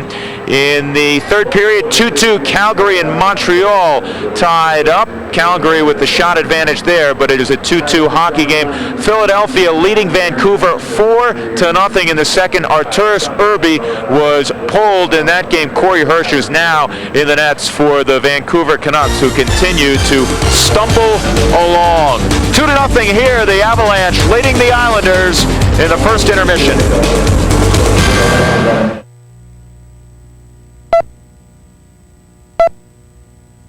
Dad, you know this doesn't really count as quality time. Looking for something fun to do with the kids? How about a Nuggets game? With the Pepsi King Supers Youth Nights at the Denver Nuggets, you get 2 free tickets for kids under 14 years old with the purchase of 1 adult ticket. Look for your coupon in the King Super Circular for your 2 free tickets. The next youth night is coming up. Get your coupon and your tickets today. I'm not here to play a game or to see if you can spell horse. I came to take it to the hole and bury you in it. And if you got a problem with that, good. We'll get along just fine.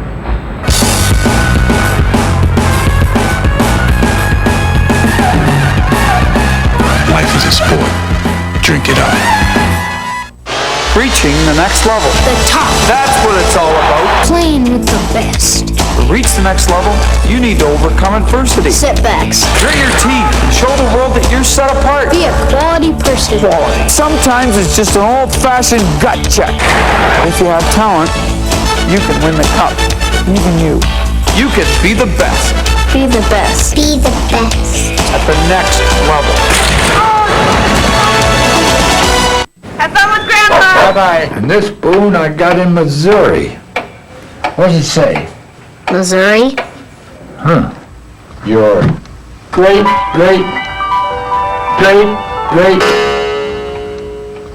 Need a smile? Hi, Domino's. Right now, get a medium pizza with any crust and all your favorite toppings for just $8.99. We'll scarf this now. Domino's, delivering a million smiles a day. Dad never lets me do his nails. I see why. Small business owners spend $40 million a year on antacids. Running a business can be stressful. Well, Key, America's #1 small business lender, can help. With expert advice from their 24-hour business resource center. And ways to earn up to $1,000 cash back. Call 1-800-891-8918. Obviously, he called Key for a new America. This is a Fox Sports Rocky Mountain presentation. The Avalanche leading the New York Islanders 2-0 at the end of one period of play. And Happy New Year's, everybody. Final few hours of 1997. Mark Crawford had to be pleased with that first period. The Avalanche 2 for 2 on the power play, and they outshot the Islanders 11-3 in that first period. They dominated. Back upstairs to John Kelly and Peter McNabb. Guys? All right, Drew, thank you very much. Yeah, there was total domination by the Avalanche, and the Islanders' confidence obviously very fragile. They called a timeout after that second goal. And it was, it was interesting. The power play, they gave the second one was a too many men on the ice. So anything that can go wrong is going wrong for the Islanders right now. Our Volvo scoring summary from the opening period. Krupp got things going. A shot from the point is 5th of the year from Corbeil and Lacroix. You'd have to say that offensively in the first period, the star was Rene Corbeil. A couple of assists, both coming on the power play, both coming late in the power play after the first group had been out. But then Corbeil came out as he did last game and got things regenerated. Great offensive punch by the Avalanche. And then Deadmarsh got his own rebound, his 12th of the year. Lacroix and Corbeil the assists. And the other guy that's going to take some credit in that first period is Eric Lacroix. He's getting punished in front of the net. He screened the goaltender the first goal. He kicks the puck over to Deadmarsh on this one as Lacroix taking the punishment in front of the net. And late in the period, Forsberg was weaving some of his magic. Well, these are the things, creating something out of nothing. I think that's what Forsberg, that's when you shake your head. There's a play that he looked like he was just stuck in a hole. He brings it through his legs and gets a shot on goal. It's been all Avs so far. They lead 2-0 after one.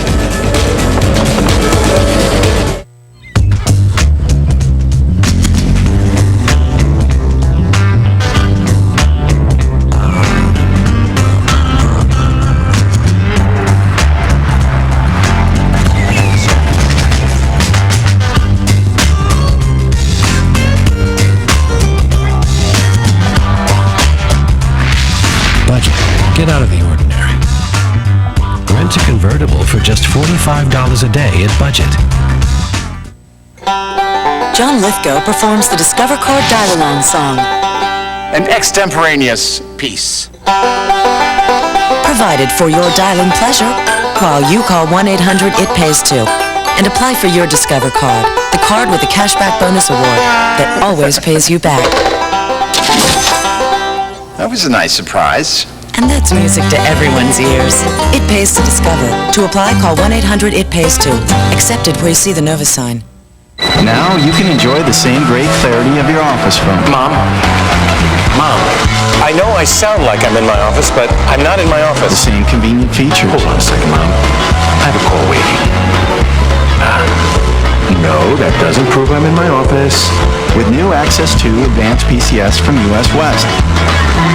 Yeah, Mom. Yes, just wait a second. For a limited time, celebrate the new year with great savings on Access 2. Only from US West. Life's better here.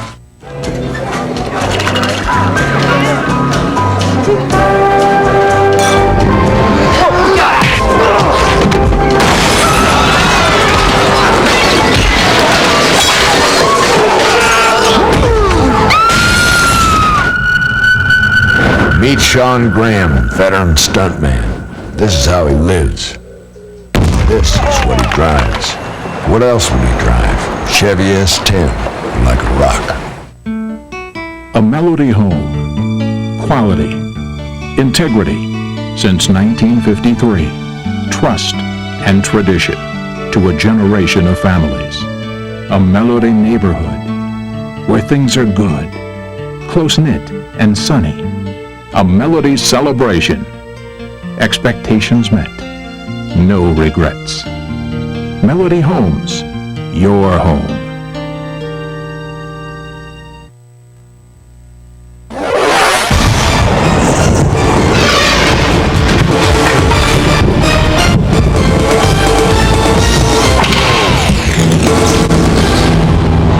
Colorado Avalanche hockey on Fox Sports Rocky Mountain is brought to you by Genuine Chevrolet, the cars more Americans trust. Taco Bell, want some? And by your Colorado Volvo dealer. Test drive the all-wheel drive Volvo V70 at your Front Range Volvo dealer today. And back inside, Big Mac in Denver, ready for the second period. Teams are at full strength. The Avalanche own a 2-0 lead. As Stefan Yell takes the face-off against his former teammate Claude Lapointe, who was traded early in the Avs' first year here in Denver to Calgary. It'll be interesting to see what the Islanders try to do to get themselves going in this game. Do they come out hitting? Do they come out forechecking, dumping the puck in? How do they change their game plan? Well, they begin a checking line, Lapointe, with Cruz on one side and Mike Puck on the other side. So they want to get some energy as they have some bangers out there. Our first period numbers brought to you by Chevrolet. Scoring chances, none. The New York Islanders in that first period. And again, we get back to the fact that the Avalanche are playing better defensive hockey. It's starting to show up statistically as the shots on goal are starting to drop against the Avalanche.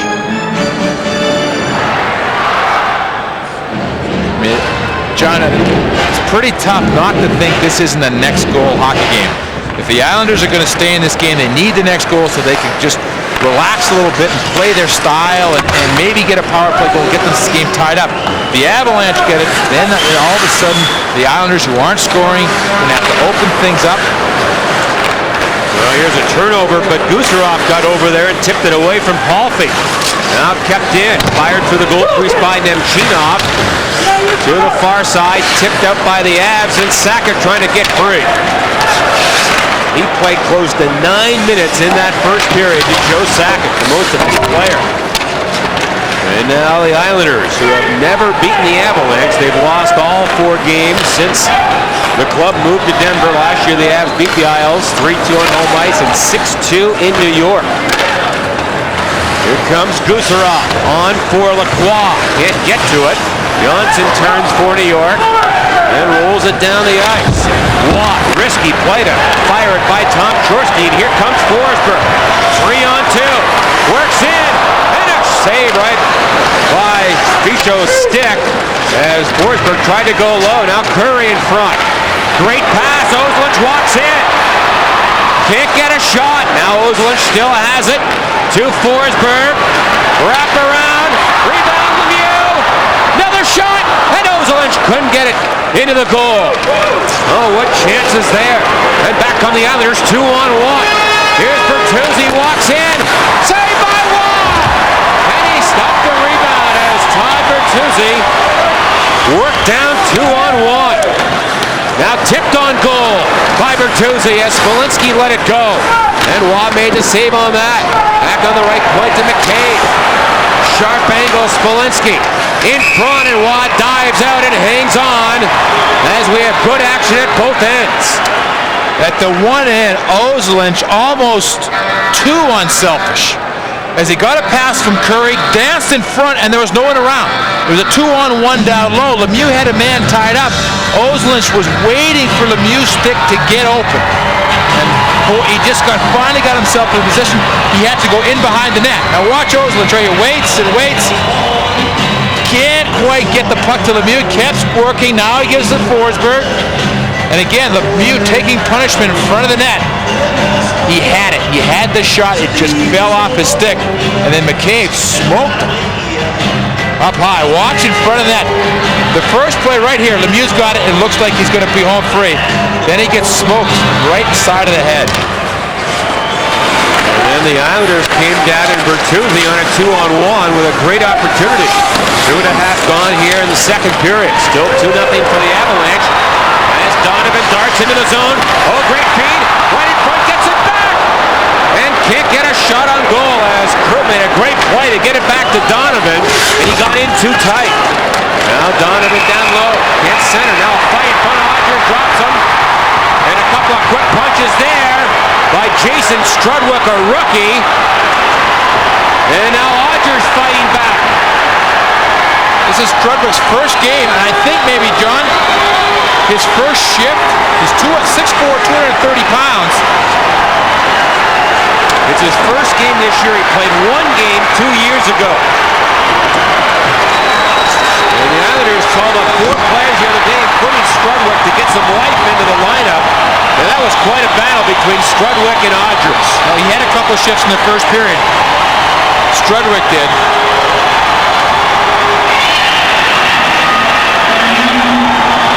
And again, Odgers.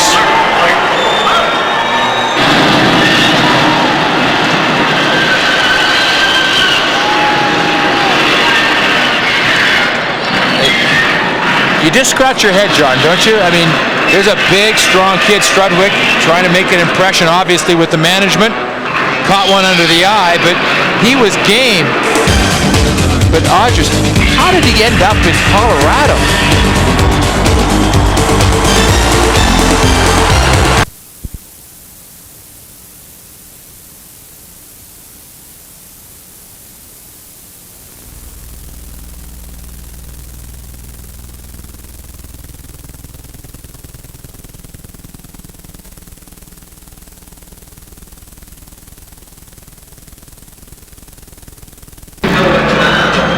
Goaltending couldn't be much better with Patrick Waugh.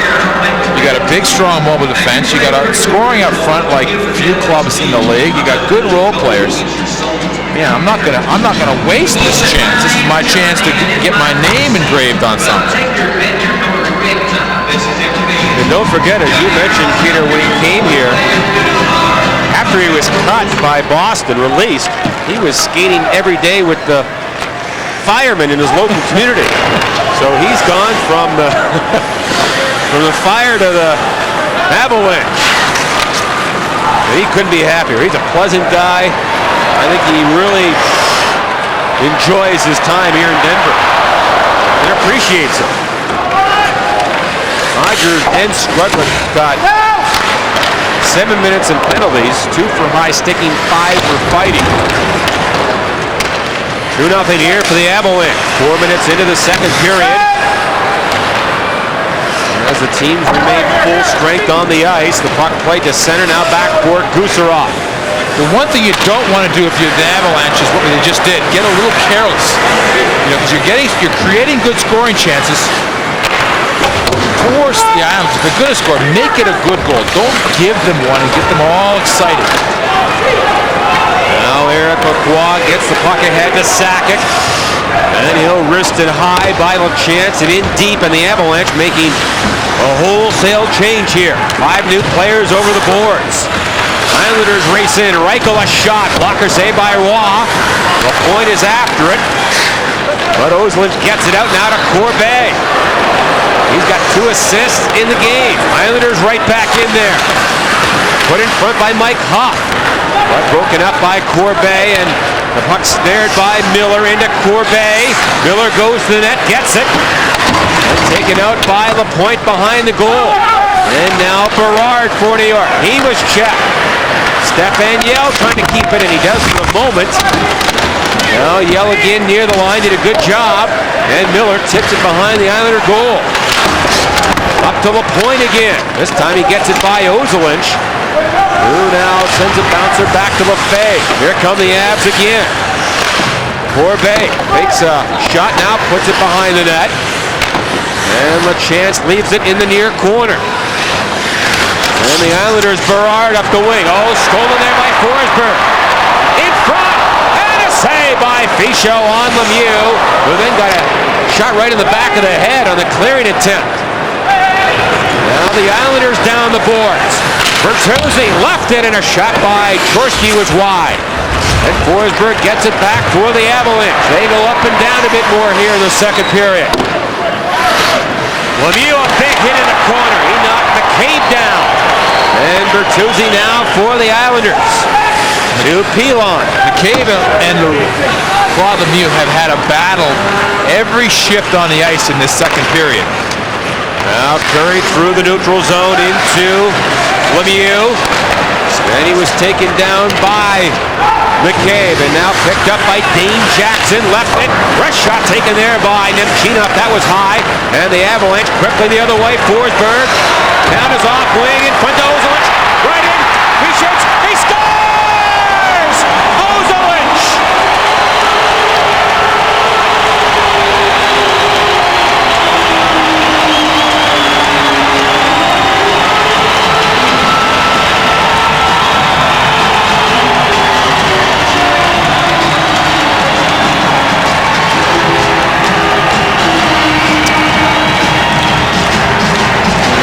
Upstairs to see if Clem on the right side is in the crease. He's the only player that could have been even close. Well, his feet were close. He might have been pushed in. That's what they're going to rule, I believe, and he was pushed in. Left side, you see McCabe, he had Clem the whole way. But they're talking too.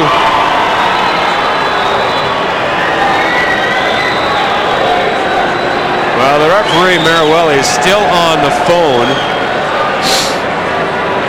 You can go in the crease if you're pushed in there. And, Peter, that's what it appeared. Yeah, it looked like McCabe had tied Clem up and was driving him through the side of the crease. And these are the ones that,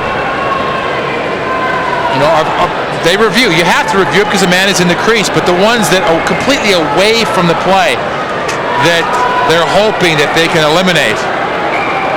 No goal. Interesting. This is a tough call. Yeah, this is tough. Yep, this is a tough call. This is not made by the referee. Once they send it upstairs, right side as we're looking. Now the puck is certainly. There was a player in the crease.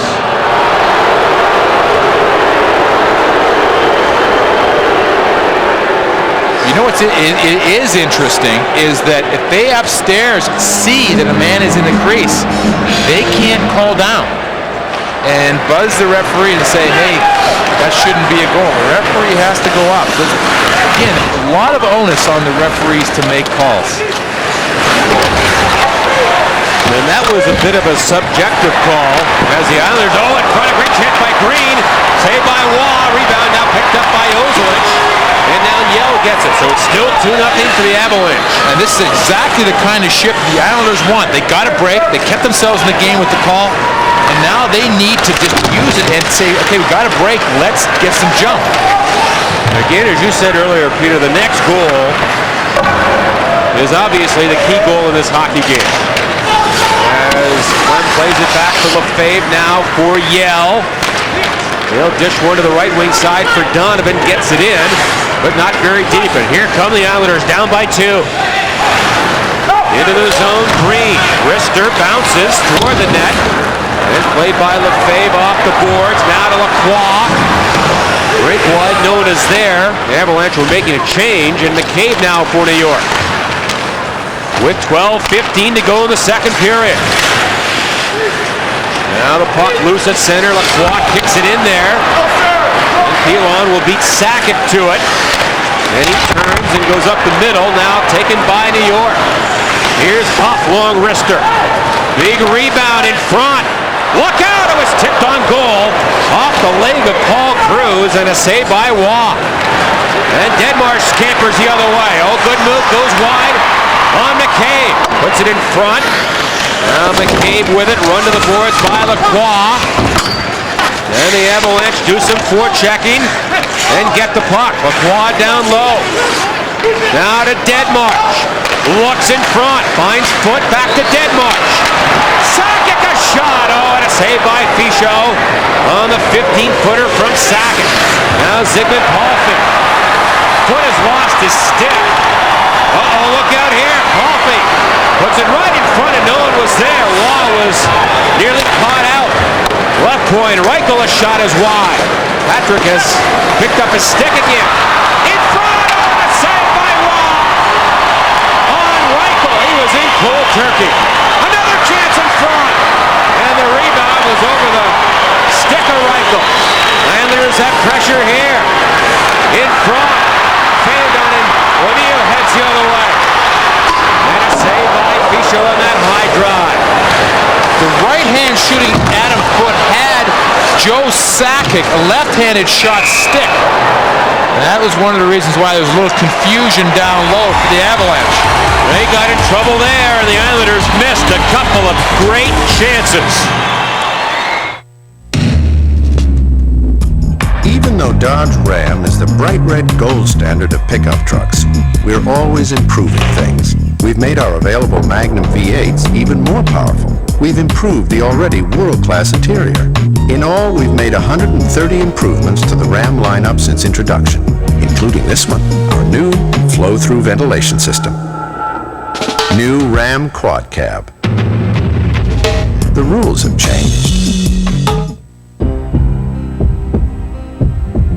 Chest pain. Pain or numbness in your chest, arm, or jaw. Heartburn, unexplained perspiration, chest pain. It could be a heart attack. Don't wait. Dial 911 or get to the nearest hospital. Centura Health Hospitals have a proven system for treating chest pain. We're ready before you arrive. Cardiologists and emergency doctors working together. Don't wait. Because we're always ready. Centura Health, Colorado's leader in heart care. Some of the biggest and brightest stars of the NBA are coming to McNichols in January. Charles Barkley, Alonzo Mourning, Sean Kemp, many others. For ticket information, call 893-6700. You see, Foote, no stick. He lost his stick at the other end, the offensive rush. And Palffy looking for somebody in front. Ducked out of water. That's what it feels like for a defenseman without his stick down low. There's no one. They use it to bang people away. It's very difficult. That's why you'll always see the forward hand his stick to the defenseman when a defenseman breaks his stick in the defensive zone. You never see the defenseman handing it to the forward to stay out high. It's always the player down low in front of the goaltender that you want to have make sure has the stick. The Avalanche, of course, riding a 7-game unbeaten streak. They can get a tie or a win tonight. It would tie the longest unbeaten streak of the year. 4 teams have put together 8-game unbeaten streaks this season. St. Louis, New Jersey, Pittsburgh, and Philadelphia. That's not really a long streak when you consider we're midway through the season and no one's put together anything longer than 8 games. Yeah, I mean, usually you think somebody's going to get a dozen games. All right, time for tonight's GMC trivia question. who was the last Islanders rookie prior to Berard to win the Rookie of the Year trophy. And he is a Hall of Famer. That's our little hint. Big-time Hall of Famer. Although the Islanders have had a lot of big-time Hall of Famers. This young lady is in the spirit. A little early. She's just getting primed up. We still have about 3.5 hours before the midnight hour. Did you spend that hour today putting down all your New Year's resolutions? Just one. Just one. Dare I ask? Just be nicer to Peter McNabb. That's my only goal in '98. Trying to be a nicer guy to you. Attaboy. And yourself? Oh, I got so many. Well, this is a little long, eh? A little long for this. Oh, wow. Rather risky play. He is really taking some chances tonight. You know, it's funny. There was an article in the paper today talking about Patrick and wandering. And, you know, if you know Patrick, you know that's almost a challenge for him to do it more. You know, you don't question Patrick Roy. And he's doing it more tonight. Oh, yeah. Here's Corbet in the corner. His club up 2-0. Both goals from power play, both in the first period from Troop and Denmarsh. One call back here in the second. And now we get a whistle as the puck is held in that corner. Well, the Avalanche tomorrow get on the plane, head to Buffalo to go against Hasek. Now, do you get any hotter than this? Hasek, 6 shutouts. He shut out Ottawa tonight. That's a record. No other goaltender has had that many shutouts in a month. After a terrible start. After a bad start where everyone said, well, maybe it was a 2-year wonder. So Hasek gets the shutout tonight, his 6th. That is a new record. Fortunately, the Avalanche play him in January, so maybe he's just a December flash. Here's a drive by Lefebvre and a save by Fichot. And he holds on. Lefebvre has the longest scoring drought of any Avalanche players. Last goal was last March in Montreal. He has gone 55 games without a goal. And that's surprising when he has one of the harder shots on the team. And no icing here. There's Wall. Great pass to center to Forsberg right on the tape. And now Curry in for the Avalanche. To Lefebvre. And the play is offside. And Ozolinsh tonight, I mean, he's flying. He is absolutely flying. He was the man that went offside. You know you're off.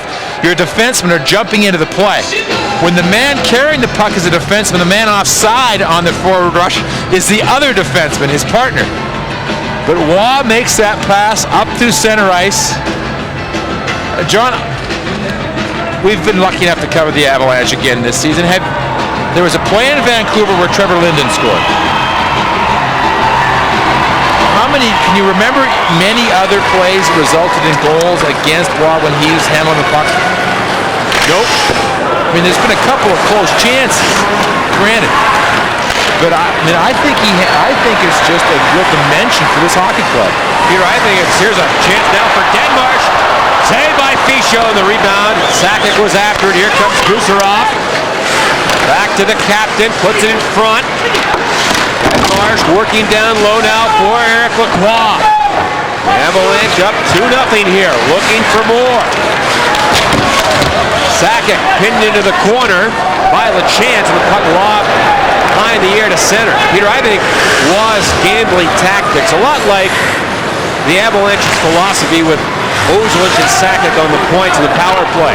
You know they're going to give up some chances, but you'll take what they give you. It will far outweigh what they don't give you. Well, absolutely, and it's gotten to the point now where the defensemen trust Waugh so much back there, they play him to handle a puck. When the puck's dumped in, they're going to the boards. They're not going in behind the net to pick up the puck. And it helps a lot with the wear and tear on these guys. Peter, I remember when Ron Hextall, the Flyer goalie, first revolutionized working the puck ahead. He made a big difference on those Flyer teams. And he really changed the way goaltenders think. Yeah, absolutely. I mean, absolutely. He wasn't the first, but he was the best. He was the first one that, had the real big hook in his stick and really made the outlet passes direct. outlet passes to defensemen. 7:30 to go here. Forsberg trying to go around everybody. He beat the defenseman, tried to stick handle around the goalie, but Fischel has it. And we get a whistle. 7:25 to go in the second, 2-0 for the Avs. Bad news, love. They're splitting us up for this mission. How tragic. Don't worry, though. Got you the new Subaru Forester. A sport utility. Not just any sports utility. Observe. A lower rear end that's easy to load, easy to get into as well, all with a smooth car-like ride. Of course, I know it'll be rough without me around, but I'm sure you'll get used to it. The new Subaru Forester. Lease a 98 Forester for only $259 a month for 24 months at your local Subaru dealer today.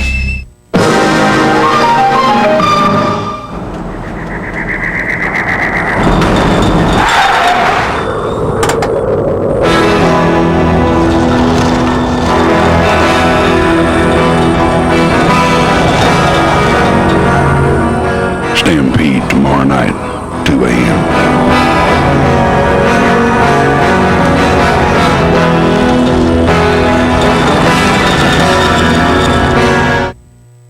Tonight, Saturn game summary. The Avalanche with a 2-0 lead, both goals on the power play. Quan Corbet with a couple of assists, and the shots favoring the Avalanche. Although the Islanders have been a better team, they've had 10 shots in the second period.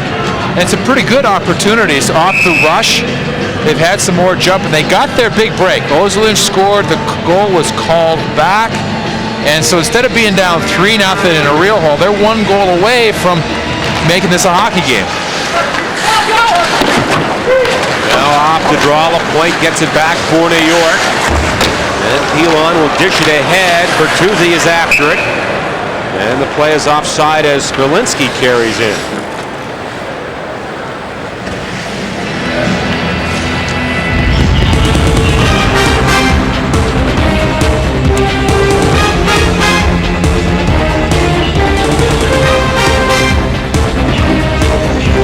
Wednesday, the Nuggets against the Spurs right here on Fox Sports Net.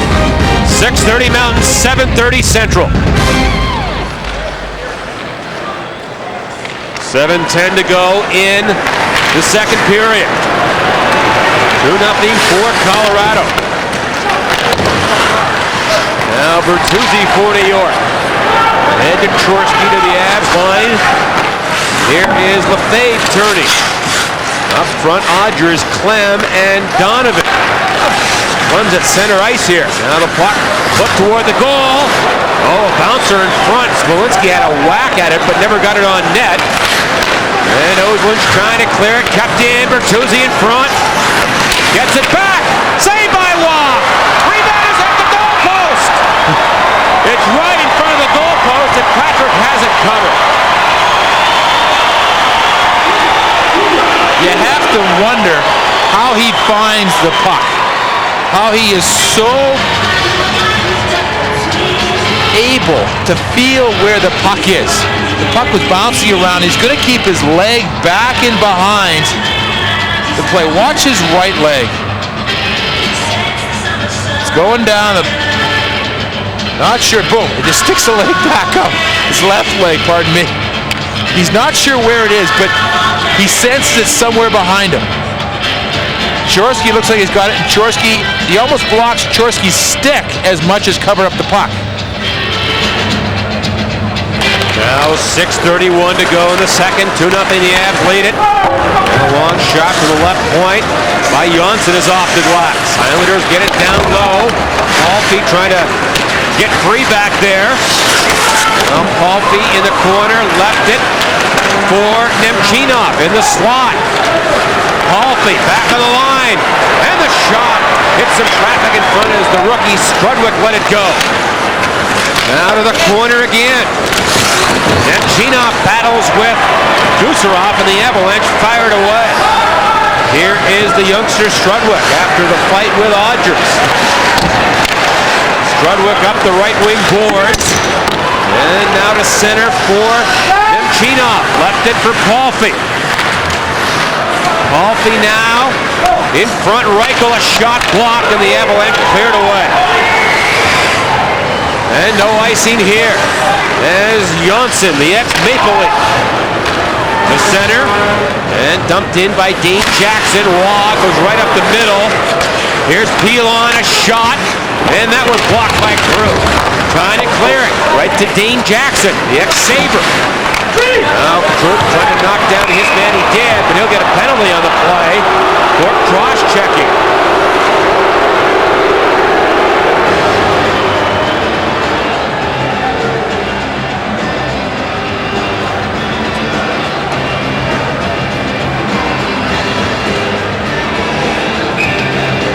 There's a penalty in the corner. Krupp, 6'6", lays a lumber on Green. Avalanche penalty number 4, Huey. 2 minutes for cross-checking. Time of the penalty 14. And you have to know on the bench, or you have to think on the bench for the Islanders. They know 5:12 remaining in this period that this is their chance. They've had a couple of scoring opportunities. They've had some more chances, a lot more scoring chances here in the second. They get one here, the bench would get alive. They'd be back within one.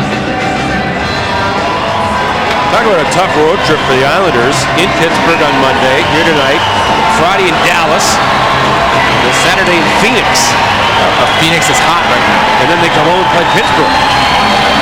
Montreal as the next one. So they have a tough stretch. This could be a turning point stretch for them as far as confidence and maybe even trades. Because there haven't been a lot of trades in the league so far. Mike Milbury's not one to sit around and wait for things to fall apart. So if this club wants to stay together, this is an important 5-game stretch. Under 5 to play here in the second period. The Islanders go for one on the power play, and Waugh goes up the middle, nearly got it out, kept in by Scott LaChance. Out of the corner. The defenseman Berard who gets it. He has 8 power play goals on the year. He's the guy to watch. Now Berard into the corner. As the Islanders set up with the man advantage. Back to Berard again. On the wing for Smolinski, the ex-Penguin. Foot is right on him. LaChance races in, and the pass to LaChance. And he had his stick tied up by Forsberg. Now, the Islanders, Nemchinov at the line. Nemchinov tied up by Forsberg. Into the corner, Kucherov for the Avalanche. Now Chorsky in the corner, back on the line, a shot by LaChance, and a save by Waugh on Scott LaChance.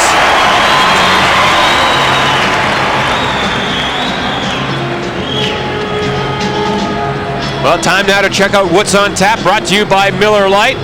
The Avalanche in Buffalo. On the second, we'll have it for you, 6:30 Central Time, 5:30 Mountain on Fox Sports Net.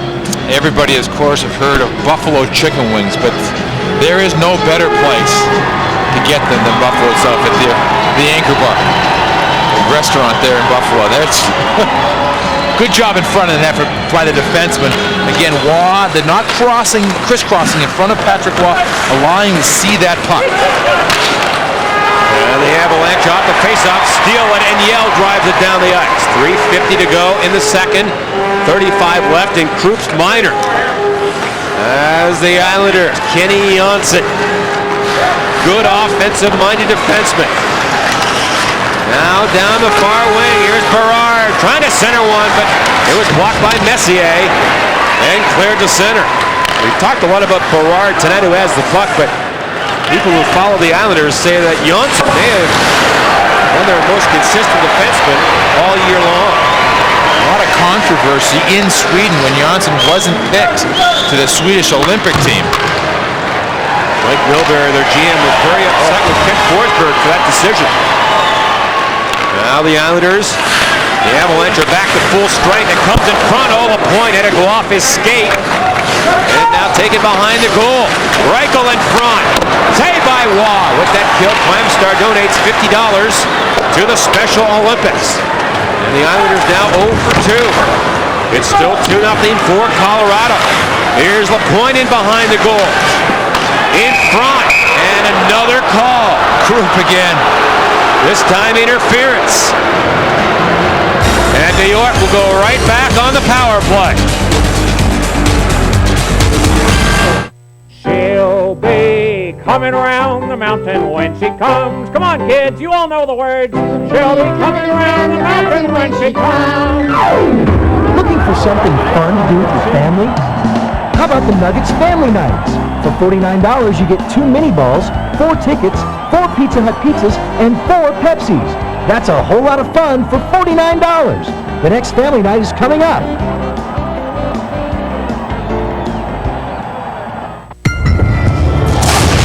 This year, the Old Farmer's Almanac predicts 50 inches of rain. Is your rent-a-car company ready for that? Not exactly! And 40 inches of sleet and snow. Are they ready for that? Not exactly! Starting January, Hertz introduces a more comfortable way to Return Center, where you're protected from the weather all the way to the terminal. Does your company do that? Not exactly! Arbitron All Sport, an incredible collection, tough, rugged, water-resistant, and outstanding value. Arbitron watches feature alarm, chronographs, lap times, and more. Arbitron, the best priced quality watch in America. Group 4 interference at 17-19, and the Islanders 0 for 2 in the power play. Get another chance. Remember the power play on the year, close to 18%, which is 4th best. Smolinski, number 15, will take the face-off. Forsberg gets it, and Gusarov will clear it. This time it is McCabe and LeChance back on the points. As the young captain McCabe gets it. He's looking for his first goal this year. Now to center, Chorsky tripped up, and the Avalanche send it down the ice. Here's LeChance once again. Shots in the game at 21-16 for the Avalanche. One time they were 11-3 as. Here's Waugh. He goes high on the glass and out to center. And down the ice it goes. With 45 gone in the Croup Minor. A chance to center for Reichel into Smolinski. Trying to cut in front. Now to the corner for Reichel. The ex-Calgary Flame, Reichel. He gets turned around, looks in front, now to the corner for Palffy, back to Reichel. Side of the goal, Palffy can't get a shot, now Reichel again. And held in by Berard. Lets it go, and that hit a leg and went wide. Islanders get it again, Reichel to Berard. For Reichel, one-timer to save by Waugh with the right leg. 35 to go in the power play. Islanders keep possession. Now back for Berard. To Reichel. Doesn't shoot it. Berard does. Blocked by Clem. And Stefan Yell with it. Trying to get it out. Clem tips it near the line. And finally the Avalanche do clear it down the ice. One thing about watching Berard, when he's back on the point, he doesn't mind shooting the puck high. A lot of the point men try to keep the puck low. Berard will not so much float it, but wrist it a little higher. So it comes in a little different way than most point shots. Teammates must not appreciate that. Keep your head up in front. The Avalanche get Croup back. Another kill. Here's a shot wide of the goal. With that kill, Clem start another $50 to the Special Olympics. The Islanders now 0 for 3. Denmarsh works at a shot, and that was just wide. As he teed that up from the left wing boards. And Gusarov now with 20 seconds to go in the period. 4 foot, he'll play it back to the man they call Goose. And the Avalanche probably content to kill the time here. Denmarsh's pass, now poked to center. 5 to go, Denmarsh has to hurry. Oh, and a save by Pichot, and that will do it at the end of the period. And Corbet is involved. Now everybody's involved. Score Avalanche 2, Islanders.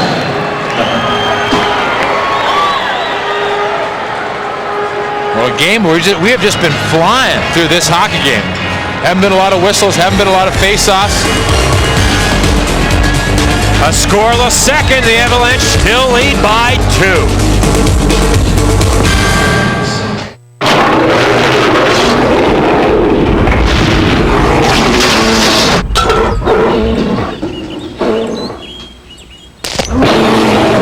Meet Caitlin Keats, Nature Lover.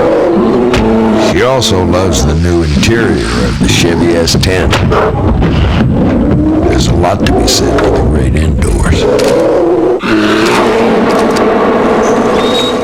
Chevy S10, like a rock. New Gorditas. Warm, hearty flatbread, a blend of cheeses, and your choice of 3 mouth-watering salsas. New Gorditas. Warm, hearty flatbread, a blend of cheeses, and your choice. I think I'm in love. Watering salsas. Introducing Gorditas, the biggest thing to happen to tacos since the tortilla. Just 99 cents each. Taco Bell. Want some?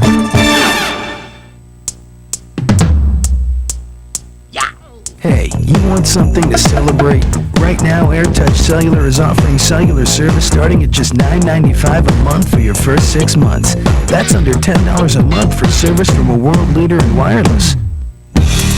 Now, that'll jingle your bells. To get started for $9.95 a month and have a Motorola phone delivered to your door, just call 1-800-AirTouch. An easy call to... Wherever, whenever, forever. That's the simple philosophy behind the all-new 98 Isuzu Rodeo. Because with 205 horsepower, you go wherever. Shift on the fly means you go whenever. And with a 36-month, 50,000-mile basic warranty, you can use the Rodeo the way a sport utility should be.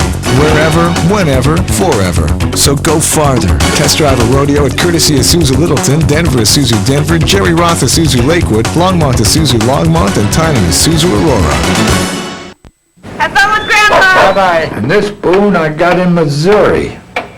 What does it say? Missouri? Huh. Your great.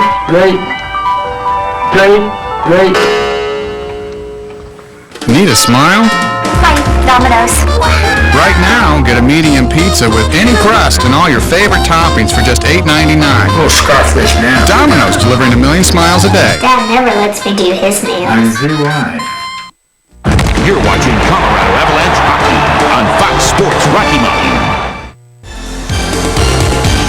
2 periods complete at McNichols Arena. The Avalanche led 2-0 at the end of 1. It remains 2-0. Drew Goodman downstairs with Eric Lacroix, who's assisted on both goals tonight. It's nice to get off to a good start against a team that's struggling, isn't it? Yeah, we always say that you're going to win games with your power play and your penalty killing. And, whenever you go 2 for 2 in your first 2 power plays, especially with Kaminsky being out, it's a big part of our power play. And, the penalty killing's playing tremendous tonight also, and Patrick's making the big saves. When you have a young goaltender like a guy like Fichot in front of the net, in the net tonight, do you try to get as much traffic as you can? Yeah, Eric's a good goaltender. He's one of the good young goalies that we have in the National Hockey League. And like you said, you try to get a lot of traffic and a lot of confusion around him. And when the puck goes in, then he's got to start wondering what's going on. And we got a couple goals with traffic in front, and that's why we got to keep going to beat them. Got a New Year's resolution? Probably, I don't know. There you go. Good luck, third period. Thanks. All right, Eric Lacroix, 2-0, the Avalanche lead at the end of 40 minutes.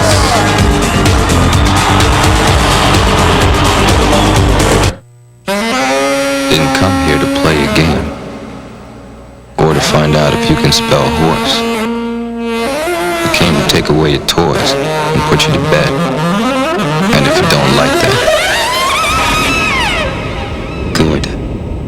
Nice to know we speak the same language.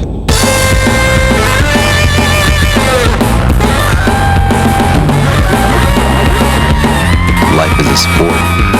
Drink it up. I'm sorry, but I'm going to have to let most of you go. I know it's the holidays, but my hands are tied.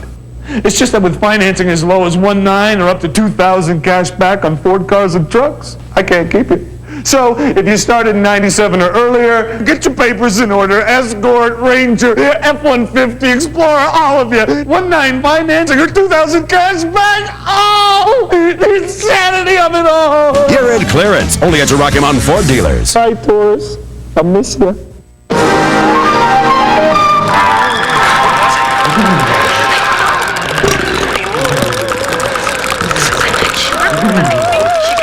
Sports fans, and boy, do we have a great matchup yesterday.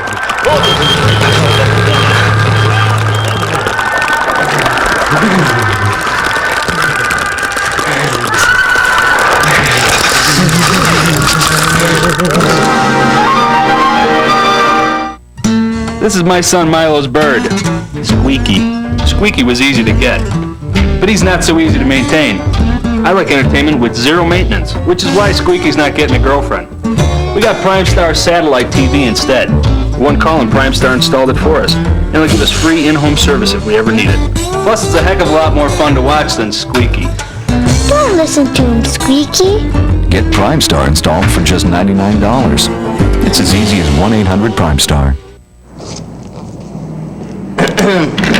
This is one of those new Volvos with all-wheel drive, right? Yes, it's our newest safety feature. So how come you don't put it on all your cars? All our cars? Like Subaru does. Subaru. Every Subaru we make comes with the safety of all-wheel drive. Every wagon, every coupe, every sedan. So only one Volvo has all-wheel drive, but they all have cup holders. Yeah. Lease a Legacy sedan for only $239 a month for 24 months at your local Subaru dealer today.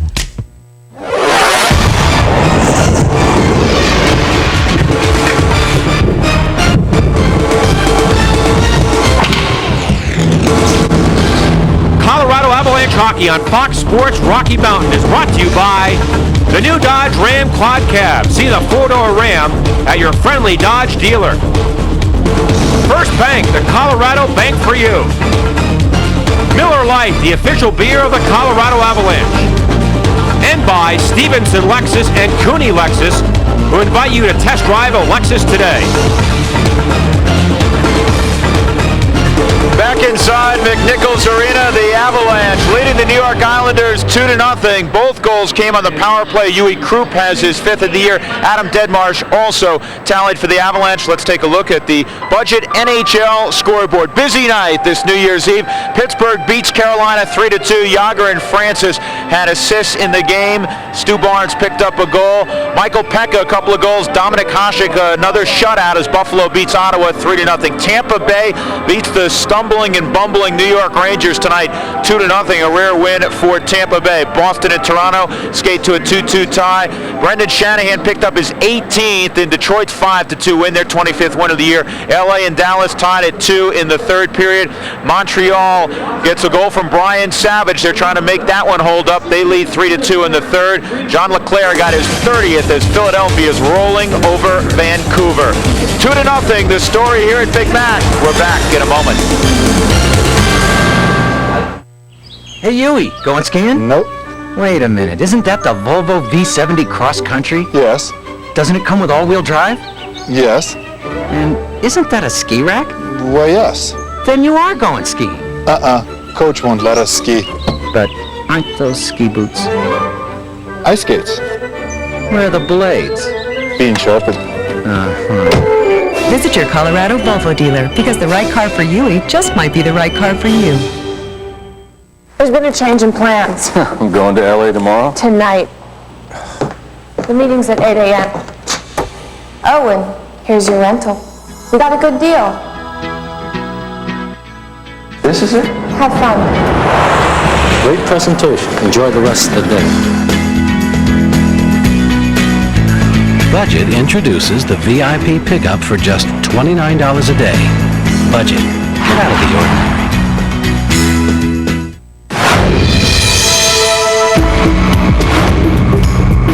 Dodge Ram gives you the most powerful overall line of pickup engines on the planet, including 2 even more powerful V8s, the most powerful diesel, and the only V10. You'll be glad to know we also worked on this, making it easy to answer the oft-asked question, wow, what have you got under there? Dodge Ram. The rules have changed. Have fun with Grandpa! Bye-bye. And this boon I got in Missouri. What does it say?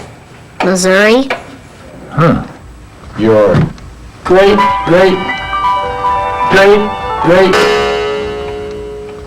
Need a smile?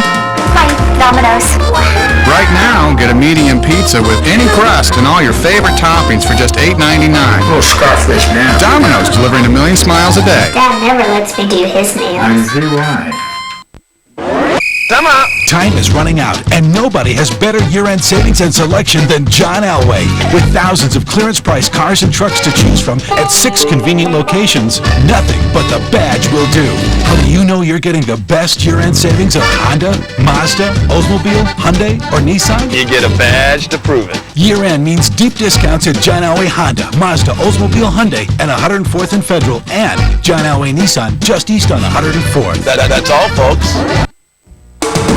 This is a Fox Sports Rocky Mountain presentation.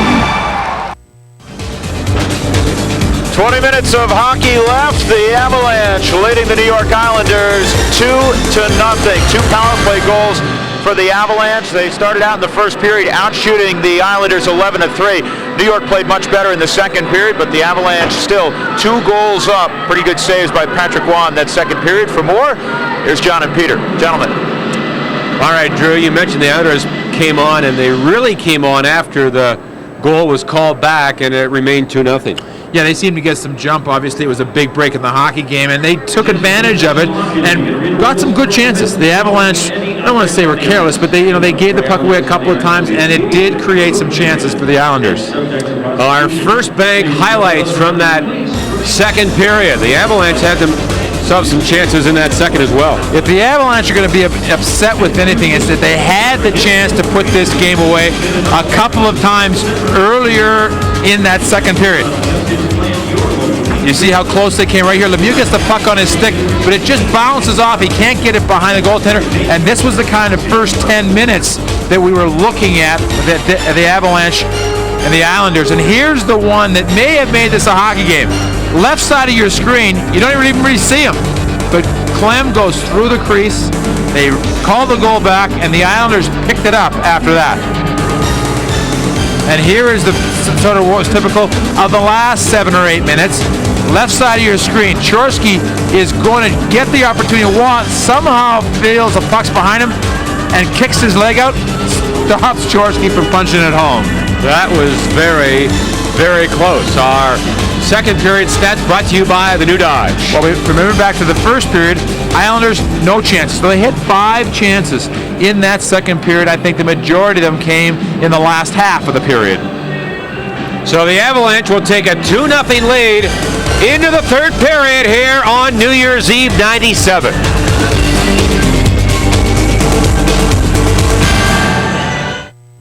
You have to have good equipment. Best. A great hockey stick. Equipment is important.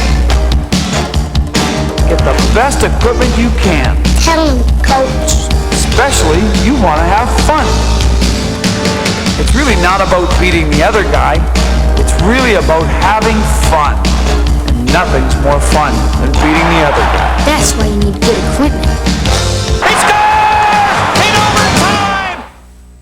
Waiting for the plumber just became more fun. I can be there around noon. Yes, and you know what? I'll call you later with the exact time. I'll just wait by the phone, which will be at the mall. Now you can take your home phone with you, including the same phone number, with new access to advanced PCS from US West. It's looking more like 3 or 4. What can I do? For a limited time, celebrate the new year with great savings on Access 2, only from US West. Life's better here. It's just out of reach. It's always been just out of reach. Luxury. Creature comforts.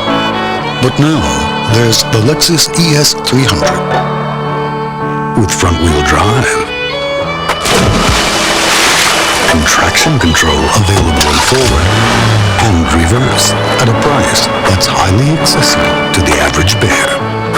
See Stevenson Lexus and Cooney Lexus. Have fun with Grandpa! Bye-bye. And this boon I got in Missouri. What does it say? Missouri? Huh. Your great.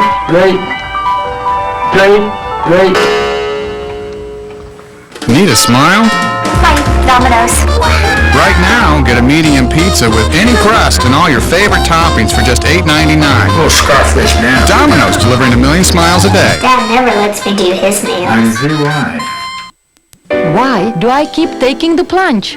Really, darling, how else am I going to get this hot, tasty au jus onto all this tender, juicy roast beef? Arby's French dip sub fulfills all my needs. I can even get it with Swiss if I'm in the mood. It is true love. And best of all, it doesn't require a prenuptial agreement. You can go anywhere and get filled up, but you can only get the French dip sub for $1.99 at Arby's. You're watching Fox Sports Rocky Mountain.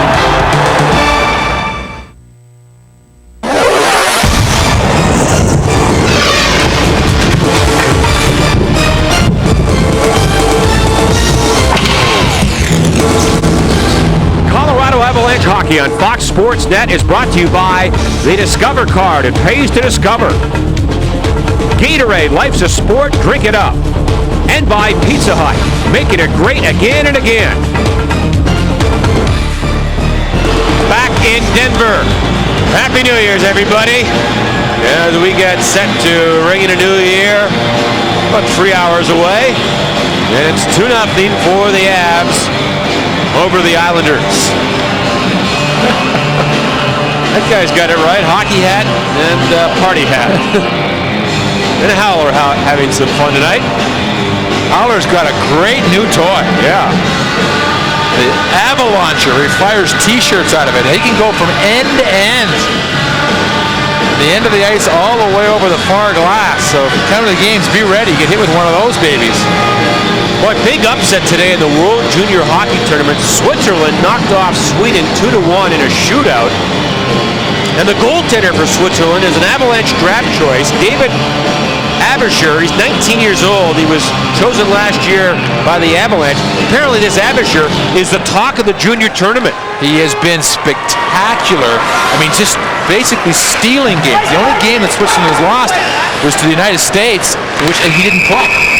He had a .966 save percentage heading into today's game. Abisher playing in the East Coast Hockey League, a guy that was chosen by the Avalanche 161st in the draft last year, came to camp and really turned some heads in the Avalanche camp. And he's a tall guy, he's rangy, and he's the kind of guy that the puck seems to hit. You're not sure how he makes the save. Not necessarily unorthodox, but very interesting guy. Because the Avalanche already have Mark Denis, who last year in the Hockey News was voted outstanding prospect, not now in the National Hockey League. Again, this young man's name, David Abisher, A-E-B-I-S-C-H-E-R, 19-year-old from Freiburg, Switzerland, starring in the World Junior Tournament. A name to remember. And John, here's a number to remember. After 2 periods, the National Hockey League is 4, 193, and 7 when trailing by 2 goals. The Avalanche have actually done it twice, against Washington and at Carolina. Yeah, the Islanders are 0-15-1 when trailing after 2.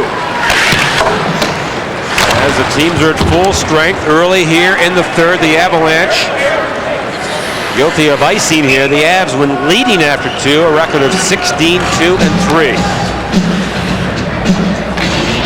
All right, our GMC trivia question.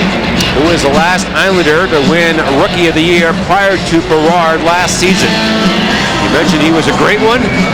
He was. Mike Bossy, former client of Avs GM Pierre Lacroix. They brought, when he first came into the league, Mike Bossy with the Islanders, everyone just sort of considered him a one-dimensional player. But that dimension was pretty awesome. He had 53 goals, I believe, his rookie season. He played against Bossy. Was he as pure a goal scorer as there ever was? Yeah, I think, John, absolutely. I think as far as just finding the net, finding the hole, guys may have had harder shots. But he was just the guy that just, you'd say, no way. And sure enough, he'd find it, put it to the goaltender's leg. There's a break in for Forsberg. 2-on-1 stops. Oh, and Fischl really committed and got a break when Forsberg lost it. Fischl, the young goaltender, came way out and nearly got burned. Here's a wrist shot by Lemieux and a save by Fischl. Now in front to Curry on his backhand over his stick. And the Islanders start back to center for Palffy. In on Wall, who leaves it for Gusarov. And around the wing, tipped near the Islanders zone. Now Pilon trying to send a player, and that's Reichel, who gets a bouncer in behind the goal. Islanders back there. Number 36, Dean Jackson can't center. Now back on the line to Janssen. That shot bounces. It was going wide, but Waugh will hang on anyways. And we get a whistle. You get the feeling in tonight's game, if the Avalanche are up by 2 goals and the Islanders pull their goaltender, Patrick, the way he's handling the puck, is going to go for it tonight. Not that he wouldn't anyway, but it just seems that he is really after it. Well, we are there when you're looking for the stories, all the sports inside and out. Fox Sports News Prime Time tonight after the game.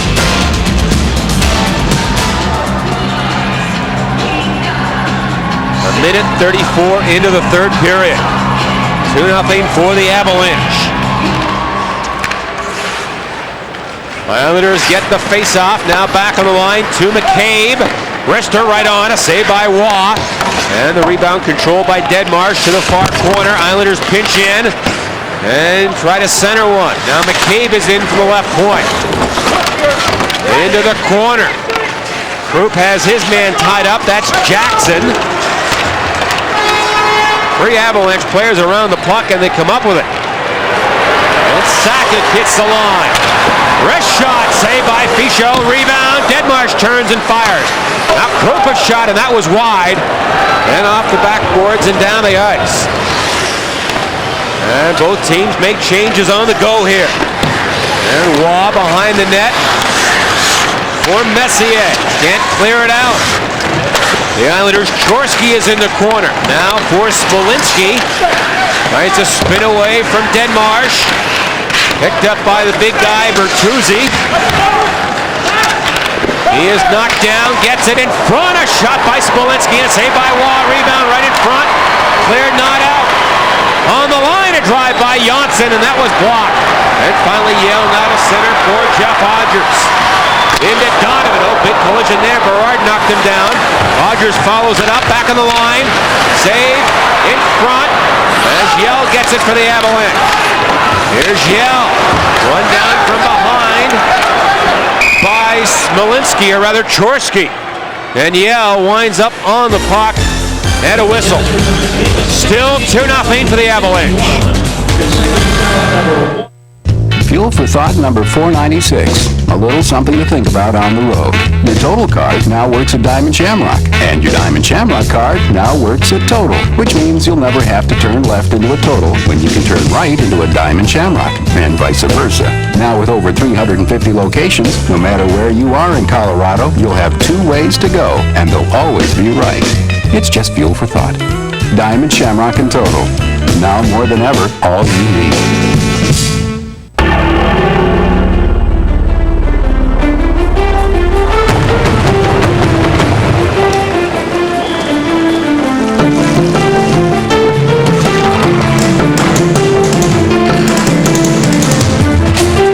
Chevy Blazer with driver control system. A little security in an insecure world.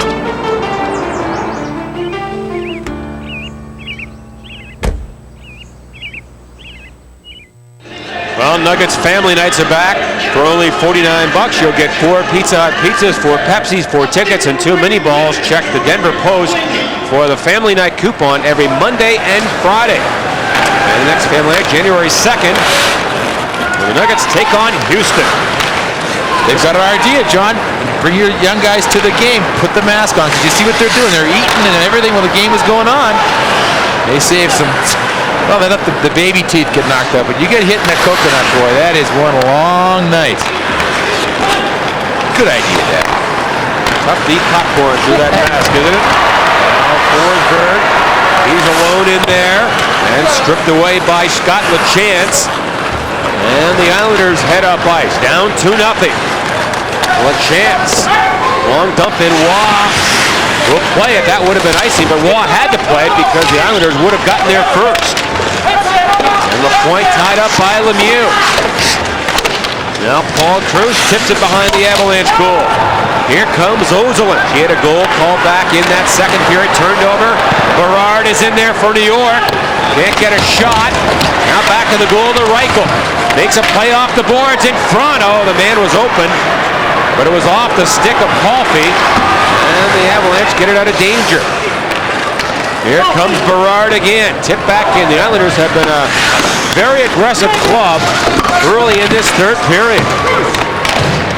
Now Lemieux down his off wing with Sakic to the captain. All around Berard. And Pichot, a great poke check. He gambled a bit and made a good play on Sakic. Now McCabe into the zone for Reichel. Shot blocked. Holtby follows up, and that blast was wide by a couple of inches. Now back of the goal for Nemchinov for New York. Islanders try to center it. Zygmunt Holtby once again. Oh, nice defensive play in the corner made by Sakic. And the Avs to center Deadmarsh. They back in a shot. And that was tipped by Lacroix. And off Fischel and wide, and now cleared down the ice.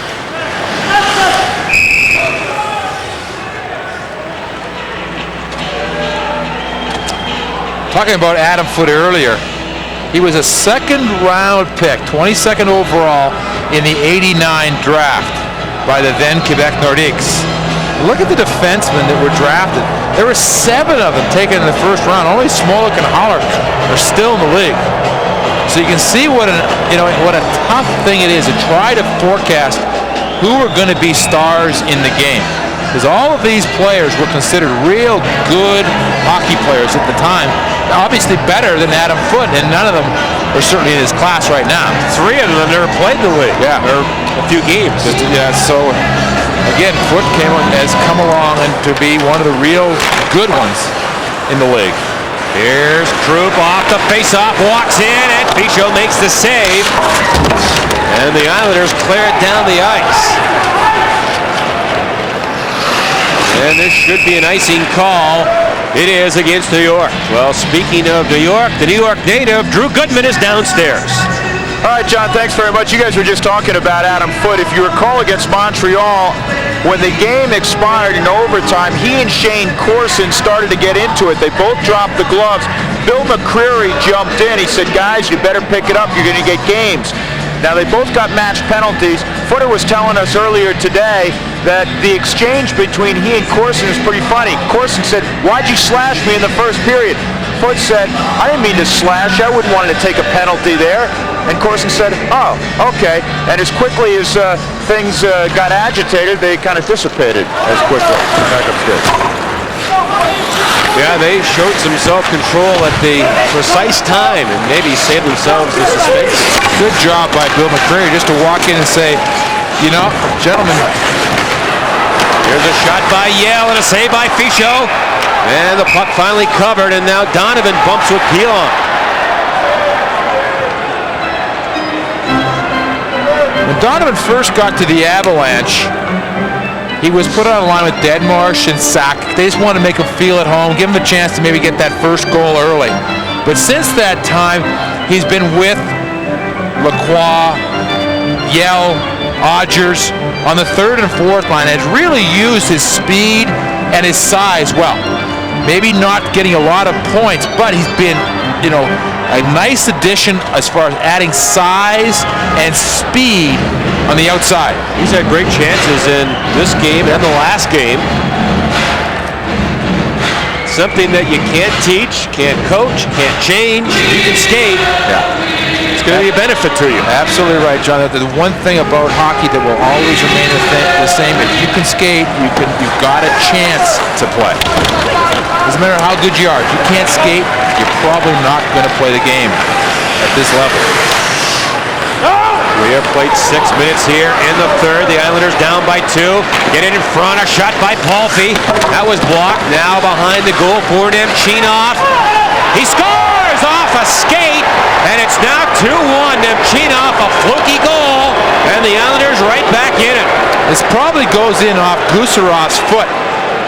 Gusarov likes to play with his feet against the post, and maybe just as he was coming back, but I mean his feet against the post, is sort of block passes coming out from the corner, and just one of those unlucky plays that a team needs if they're trying to get back into a hockey game.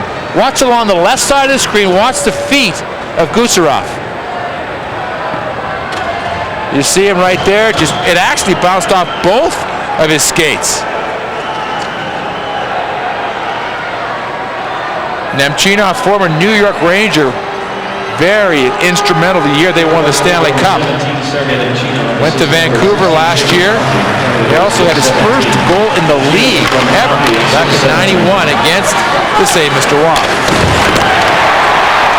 So Nemchinov gets it, his 7th from Palffy at 6:17. It's now 2-1. And the Islanders down the ice. LaPointe left it for LaChance. Back to LaPointe. In behind the goal. Now it comes free again. Smolinski drops it back. LaChance, and a shot blocked by Sakic. That's the 10th blocked shot in the game for the Avalanche. The Islanders have only blocked one. The goal again, Nemchinov from Palffy. That's 6:17. It's 2-1 for the Avalanche. So that no goal in the second, taken away from Ozolinsh, is looming larger now. As Curry gets it for Colorado. To Messier, taps it off the boards to Pilon. On defense with Johnson. Johnson up the wing. Group right there for the Avs. Now Messier to Curry. Can't get the puck into the zone. It comes back to Yui Krupp. 12:25 to go. Lots of time. 2-1 for the Avalanche. Pilon's pass. Out of the reach of Green. And Donovan will send it right back in. Here's Pilon. Hit again by Donovan. Now Yell is in after it.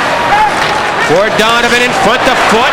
Got it too close. Now Foot tracks it down. In the goal crease. Two Avs were there. They can't knock it in.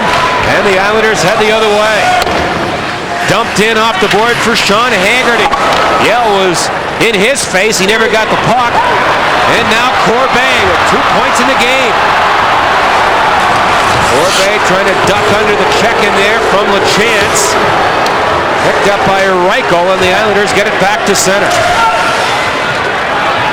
John Clem will wrist it in again. Around the dasher. And cleared out by Palffy. The Avalanche are making good, quick changes right now. They seem to have upped their tempo a little bit since that goal. Now McCabe for New York. He heads up the middle. And a long drive, blocker saved by Waugh. And the rebound will go the length of the ice, and this will be an icing call against the Avalanche. So Nemchinov with a bit of a lucky break knocks it off fellow Russian Gusarov. It's 2-1. A lot of industry experts told us that the passenger side was the best place to add a third door. We got still more advice insisting that the driver's side was the only logical choice. But as you can see, we let it all go right in one ear and out the other. Introducing the new Dodge Ram Quad Cab. The rules have changed.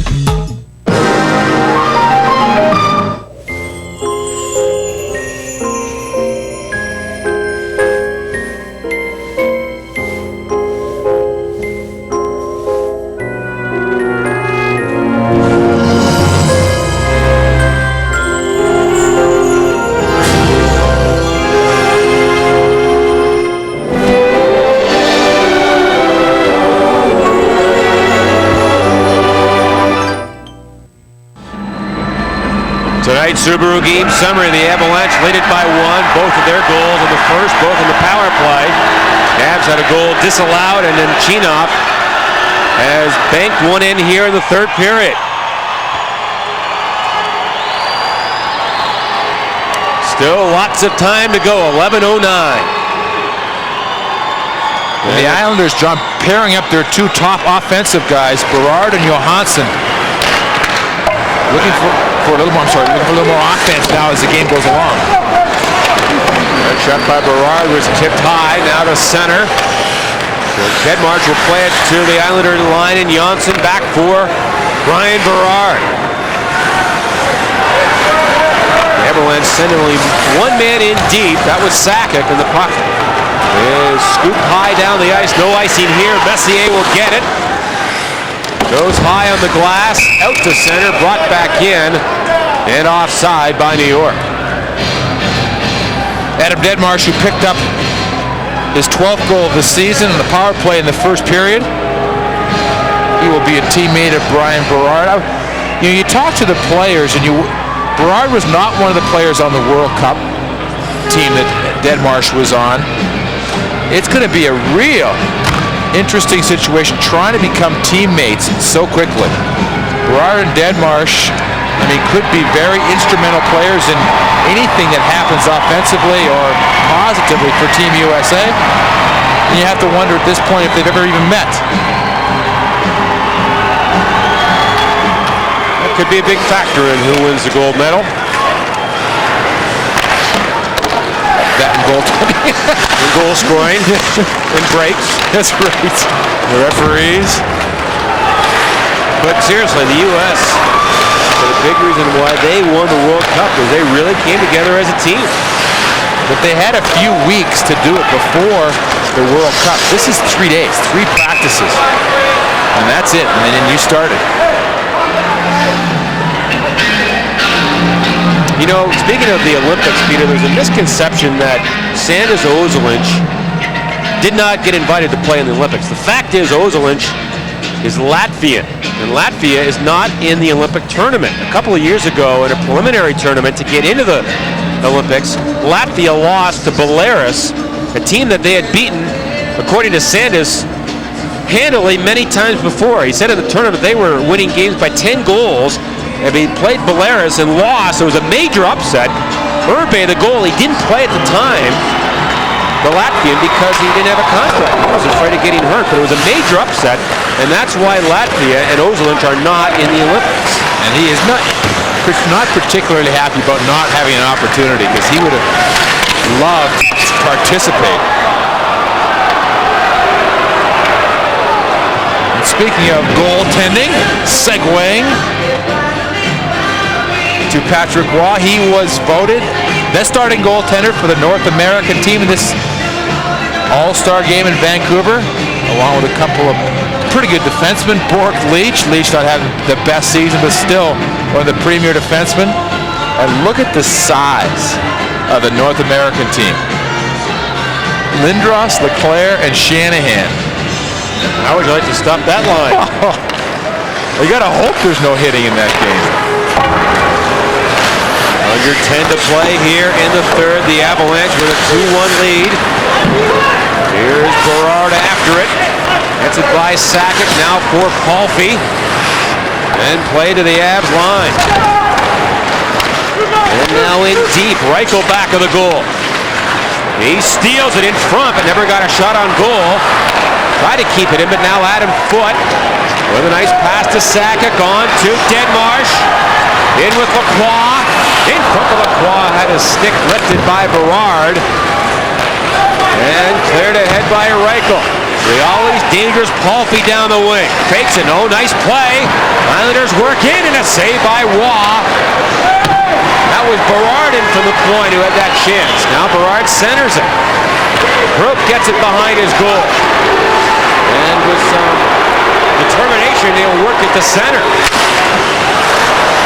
And the puck in the air and stays in play. And Forsberg gets it. He works in. Can't get a shot on goal. Group, a great play to keep it in now. Forsberg to Curry. Johnson has him tied up. Here comes Forsberg. It comes free to Lemieux. Lemieux with the shot. And that was wide as Forsberg was screening in front. Now Bertuzzi back for New York. 3-on-2. Smolinski lets it go. And a save by Waugh. And he holds on. Good chance in on a 3-on-2. There's been a change in plans. I'm going to LA tomorrow? Tonight. The meeting's at 8 a.m. Oh, and here's your rental. We got a good deal. This is it? Have fun. Great presentation. Enjoy the rest of the day. Budget introduces the VIP pickup for just $29 a day. Budget. Get out of the ordinary.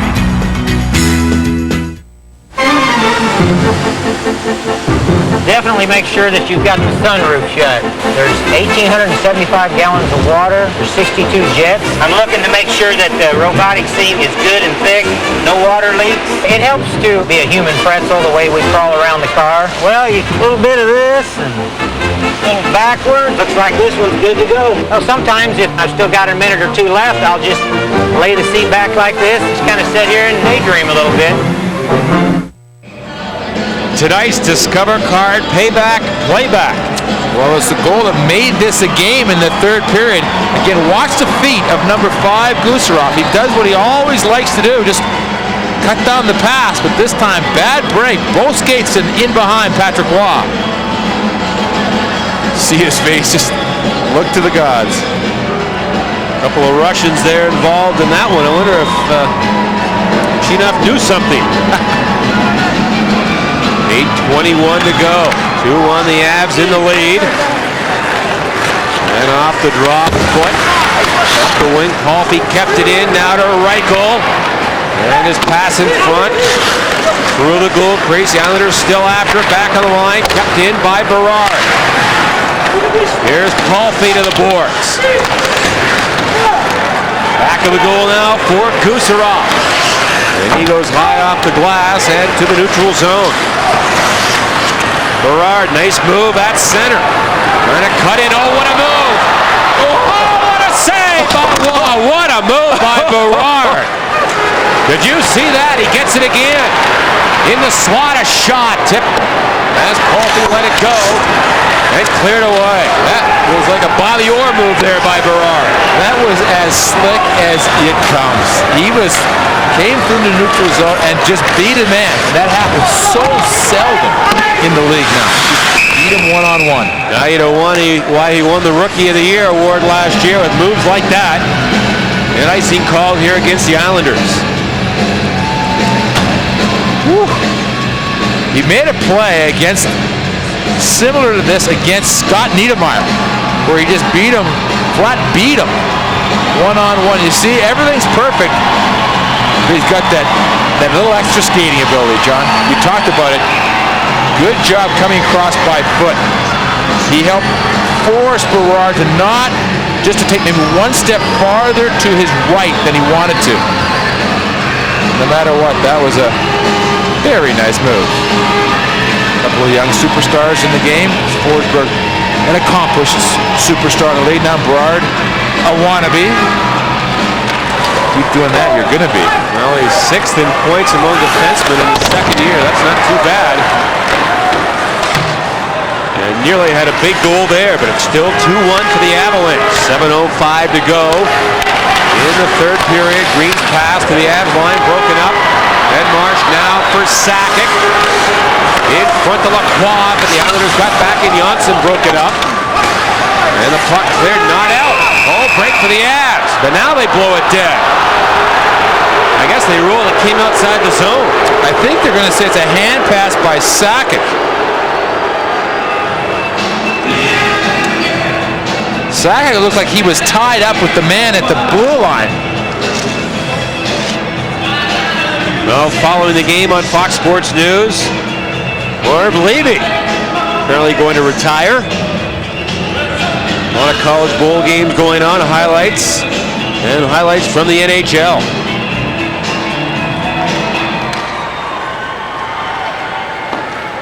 .6:45 to go. 2-1 the Avs lead. They've gotten goals from Krupp and Denmarsh, both in the first. And Chinov has scored here in the third for the Isles. Bertuzzi is knocked down. And now Messier has lost his helmet, his glove, and his stick. But the Avalanche get the puck out. And Corbett charges into the zone. Trying to get a shot. He does. And a save by Pichot. Here's Yell to the corner. And now a fight. Corbett. And Pilon dropped the gloves.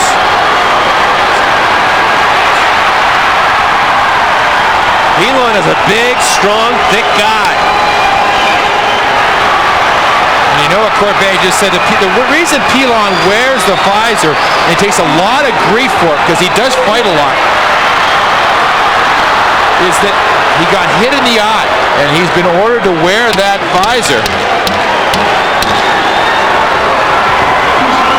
But every time he fights, somebody always says to him, "Oh, you're hiding behind that visor." Don Cherry is one who really criticizes Pilon. He's unmerciful. He just gives it to him every time. But Rene Corbet, a couple of assists in tonight's game.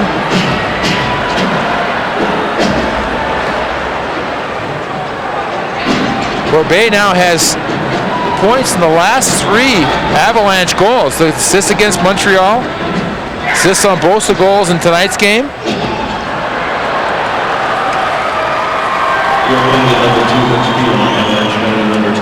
He now has 6 assists for the season, so in the last 2 games he's doubled his assist total. Well, Corbet and Pilon get fighting majors at 13:46. Big trade made yesterday in the Pacific Division. Edmonton picking up Roman Hammerlick, 1992 first pick overall from Tampa Bay, for a couple of guys, including Brian Marshman. Of course, everybody in this Western Conference, especially the Dallas Stars, will be pleased that Marshman is now in the Eastern Conference. But I think it's a good trade for Edmonton. I mean, John, you watched Hammerlick for a couple of years. I mean, he has got real talent. He hasn't shown it this year, but he sure looks like a guy you'd want to get. He's a guy with big-time potential. Hasn't lived up to that. Whether he will or not, we'll see. But he probably, Peter, needed a change of scenery. Yeah, I mean, that whole thing in Tampa Bay is just playing some bad teams. Yeah, and it's just turned sour. And you're right, maybe getting a good hockey atmosphere, maybe he'll thrive. Here's a chance for the Islanders. Reichel fanned on it. And the puck flipped to center. 5:45 to go. Oh, Lemieux nearly picked it off there, and then Fichot alertly cleared out to center ice. Forsberg near the line, now into Lemieux. Lets it go. He scores! Oh, thank you!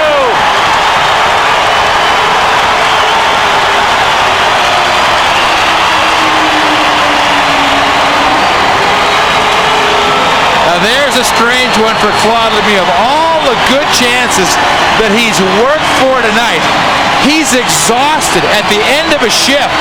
He's just trying to get out of the zone for somebody so somebody can put it in deep. And the puck just bounces. And all of a sudden, there he is, and he unloads. And Lemieux, who's got the good, hard shot, just right between the arm and body of Fichot, and the Avalanche get that little insurance goal they need that may end up giving Patrick Waugh a chance to shoot at an empty net. Lemieux's 13 from Forsberg and Kucherov at 14:28. It makes it 3-1. A huge goal there. And number 21, Peter Forsberg. Now the Islanders. Smolinski. Now they say Curry and Forsberg get the assist, not Kucherov. So Forsberg and Curry assist on the goal. In the corner, it is Ozolinsh. And play to the far side, Berard for the Islanders. And the puck near the line to center. Under 5 to go here. Berard was in there, but the Avalanche break it up, and Sakic on a loose puck. One man back. Can't get a shot. And he's run hard by McCabe. And the Islanders take over. Here comes Berard once again. Off the stick of Bertuzzi. Ozolinsh will take it for the Avalanche and just play it back to center. The goal again, Lemieux from Forsberg and Curry at 14:28. It makes it 3-1. And the Islanders, McCabe up the middle. Green trying to negotiate his way in there, but he was slowed up just a bit. And it put the play offside. A big one by Lemieux. It's 3-1 for the Avs. From needy kids who may have been abused, to sick children who need inspiration. From creating programs which allow kids to enjoy their studies, to helping special athletes participate in our favorite sport, the Colorado Avalanche have put a special emphasis on assisting children and bringing people closer to the sport of hockey. The Colorado Avalanche Community Fund, delivering another community assist. This just in. Football legend William Refrigerator Perry is returning to the NFL. They're working out the contract details at this very moment. Okay, Fridge, here's our demands. 3 submarine sandwiches for every sack. Box of cupcakes for every And a box of cupcakes for every holiday. And 2 deep dish pizzas for every tackle. Fridge, you want to be legit. You got to get the double cheese and the anchovies. Good point, baby. Man, those guys are good.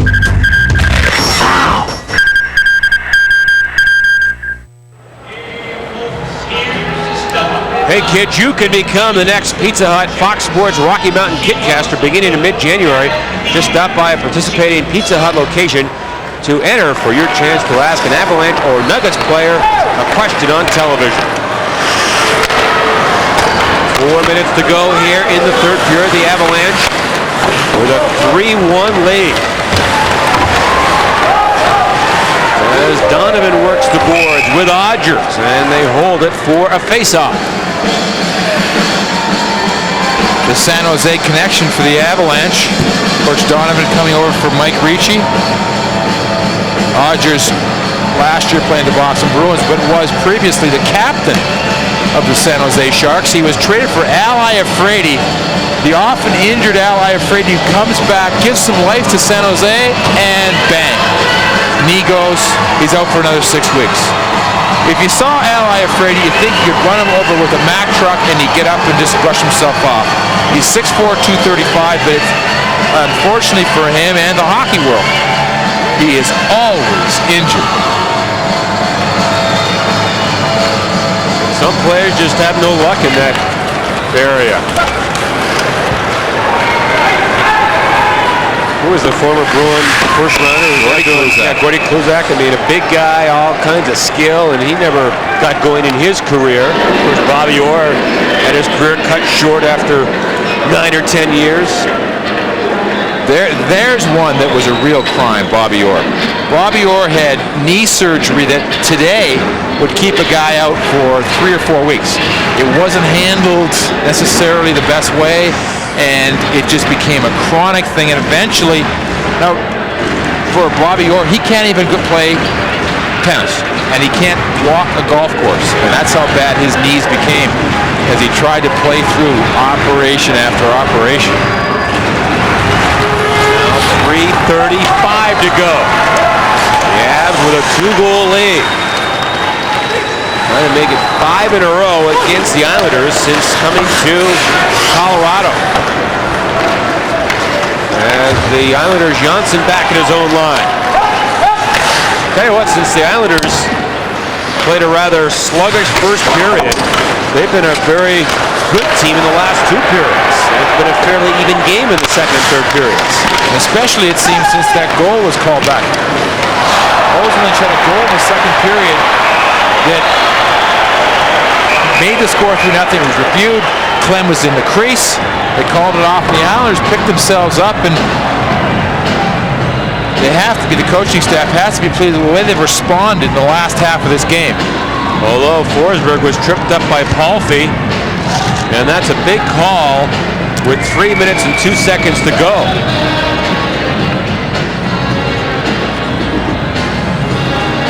So even if the Islanders kill it, they will have only 62 seconds with which to work to tie the game, and they're down by 2. So look for them, the Islanders, to be throwing the puck through the middle, and the forwards that are killing the penalty to be maybe taking a couple of extra chances. The Islanders need the points. Right now they're not in the playoff top 8 in the Eastern Conference. They've lost 4 in a row. They go from here to Dallas, so they can't wait for things to happen. Now the Avs have your shot 2 of 2 on the power play. Can't get a shot, and LeChance back for New York. Dumped off the board. So 2 Islanders are trapped in there, and the puck comes to center. And Huey Krupp now into the zone. McQuad drops it. Krupp gets it. Into the corner to Sakic. Trying to make a play. Left point. Ozelich. A shot is on goal and a save by Fischel. Now back to the line again to Ozelich. Left it to Sakic. Wrist shot, and that's stopped by Fischel again with his shoulder. The Avs down low. Denmarsh back in the line now for Krupp. And his pass at the point. Not cleared. And now is cleared by LeChance down the ice. Peter, in another game tonight in Vancouver, Philly, the Flyers leading 7-0. Apparently a lot of fights as well in that game. I think that I would not be surprised in the next day or two. Here's Forsberg. Oh, Lemieux had a wide open net. Couldn't tip it in. Now Forsberg in front. It comes back to Krupp. Over to Ozelich. 40 to go on the power play and fired up by New York. Just to continue the next couple of days, there are a couple of trades in Vancouver.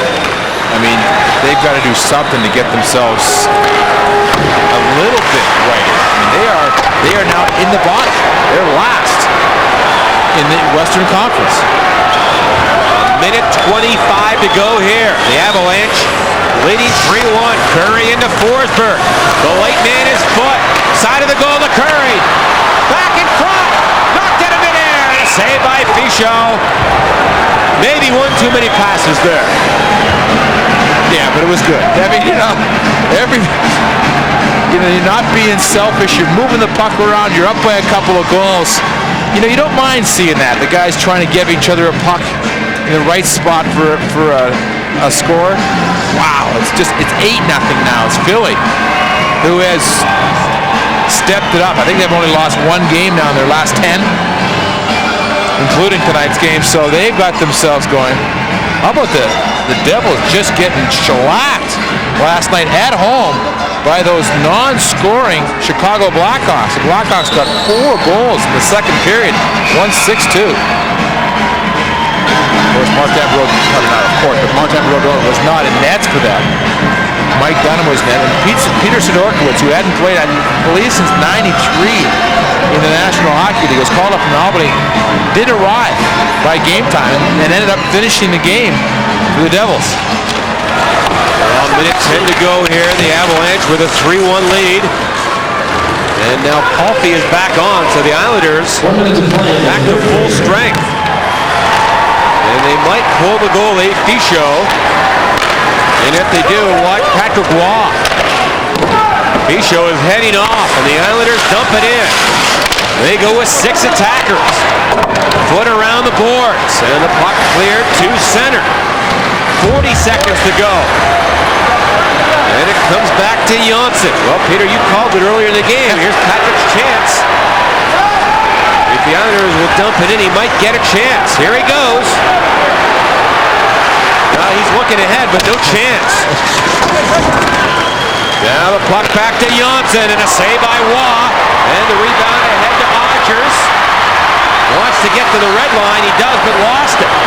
And now Palffy is into the zone. 10 seconds to go. In front, a shot, and that was high by Green. And cleared out and down the ice.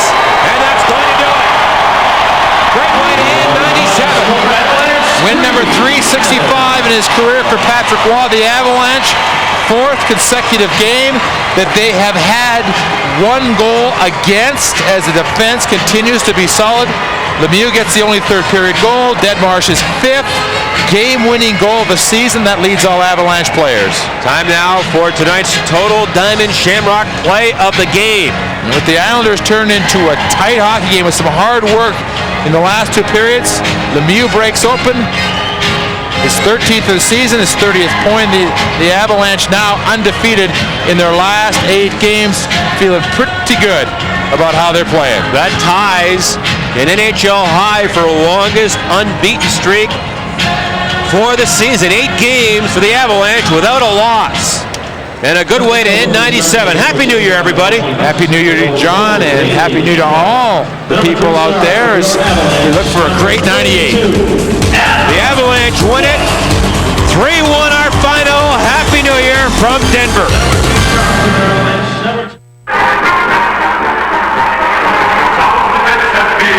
Hockey from Nashville.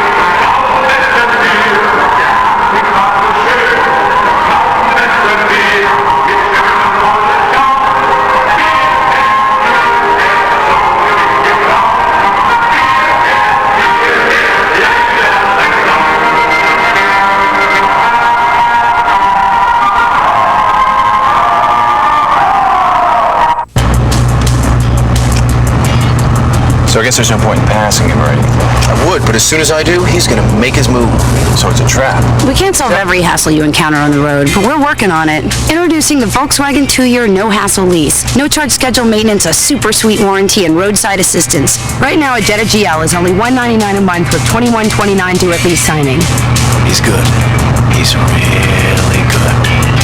On the road of life, there are passengers and there are drivers. I want boom, dot, boom, boom. Why do you want to look at my Discover card statement? It's mine. I live in New York City. Of course, I love the theater. Bring in the noise. You know, it's my favorite show. I go there as often as I can, trying to steal another step. And my kids want me to be more risky. Come to Garçon stuff is, you know, it's risky. I want a cashback bonus. How many credit cards make a statement like that? It pays to Discover. Use it where you see the Novus sign.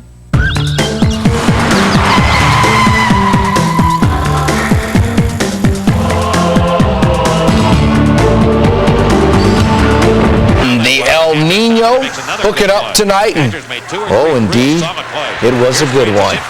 Early on, Stu Barnes with the goal. Simmer sitting next to me. I know he wants to get in. El Nino come back and raise your hands if you're sure. Robert Cron with the goal. Thanks, Craig. He's helped me out because we're all watching these highlights for the first time, but we like hockey and it's fun. That's a guy named Lang because I read the back of his uniform. Pittsburgh, they hug, they kiss, and they also beat the El Nino. 3-2 the final score as the Penguins win. And hey, Craig, thanks for helping me out. Pens have won all 4 meetings between the teams this season. Got to love teamwork, ladies and gentlemen. Back to the ice for the Jerry Rice of hockey. Back on December 3rd, Mike Modano had his knee bent backwards in a collision with Brian Marchment. At the time of the ligament strain, team doctors said Dallas's star of stars would be out 6 weeks. Well, Wednesday, some 4 weeks later, Modano was ready to defy those medical predictions and return to the Dallas lineup. In Big D hosting the Kings. Look at the kind of welcome Modano got. Was handed by the Kings. Later, Tony Herkus with the deflection for his second goal of the game. Stars up 2-0. Nice look, puckhead. Third period, Dan Bilesma with the rebound shot to beat Eddie Belfour. That tied the hockey contest at 2 apiece later in the third. Matthias Nordstrom, he too treating Modano very rudely. He was called for the penalty on the ensuing Dallas play. Power play, Herkus, going for the hat trick, but it hit the post and the game ended in a 2-2 sister kisser.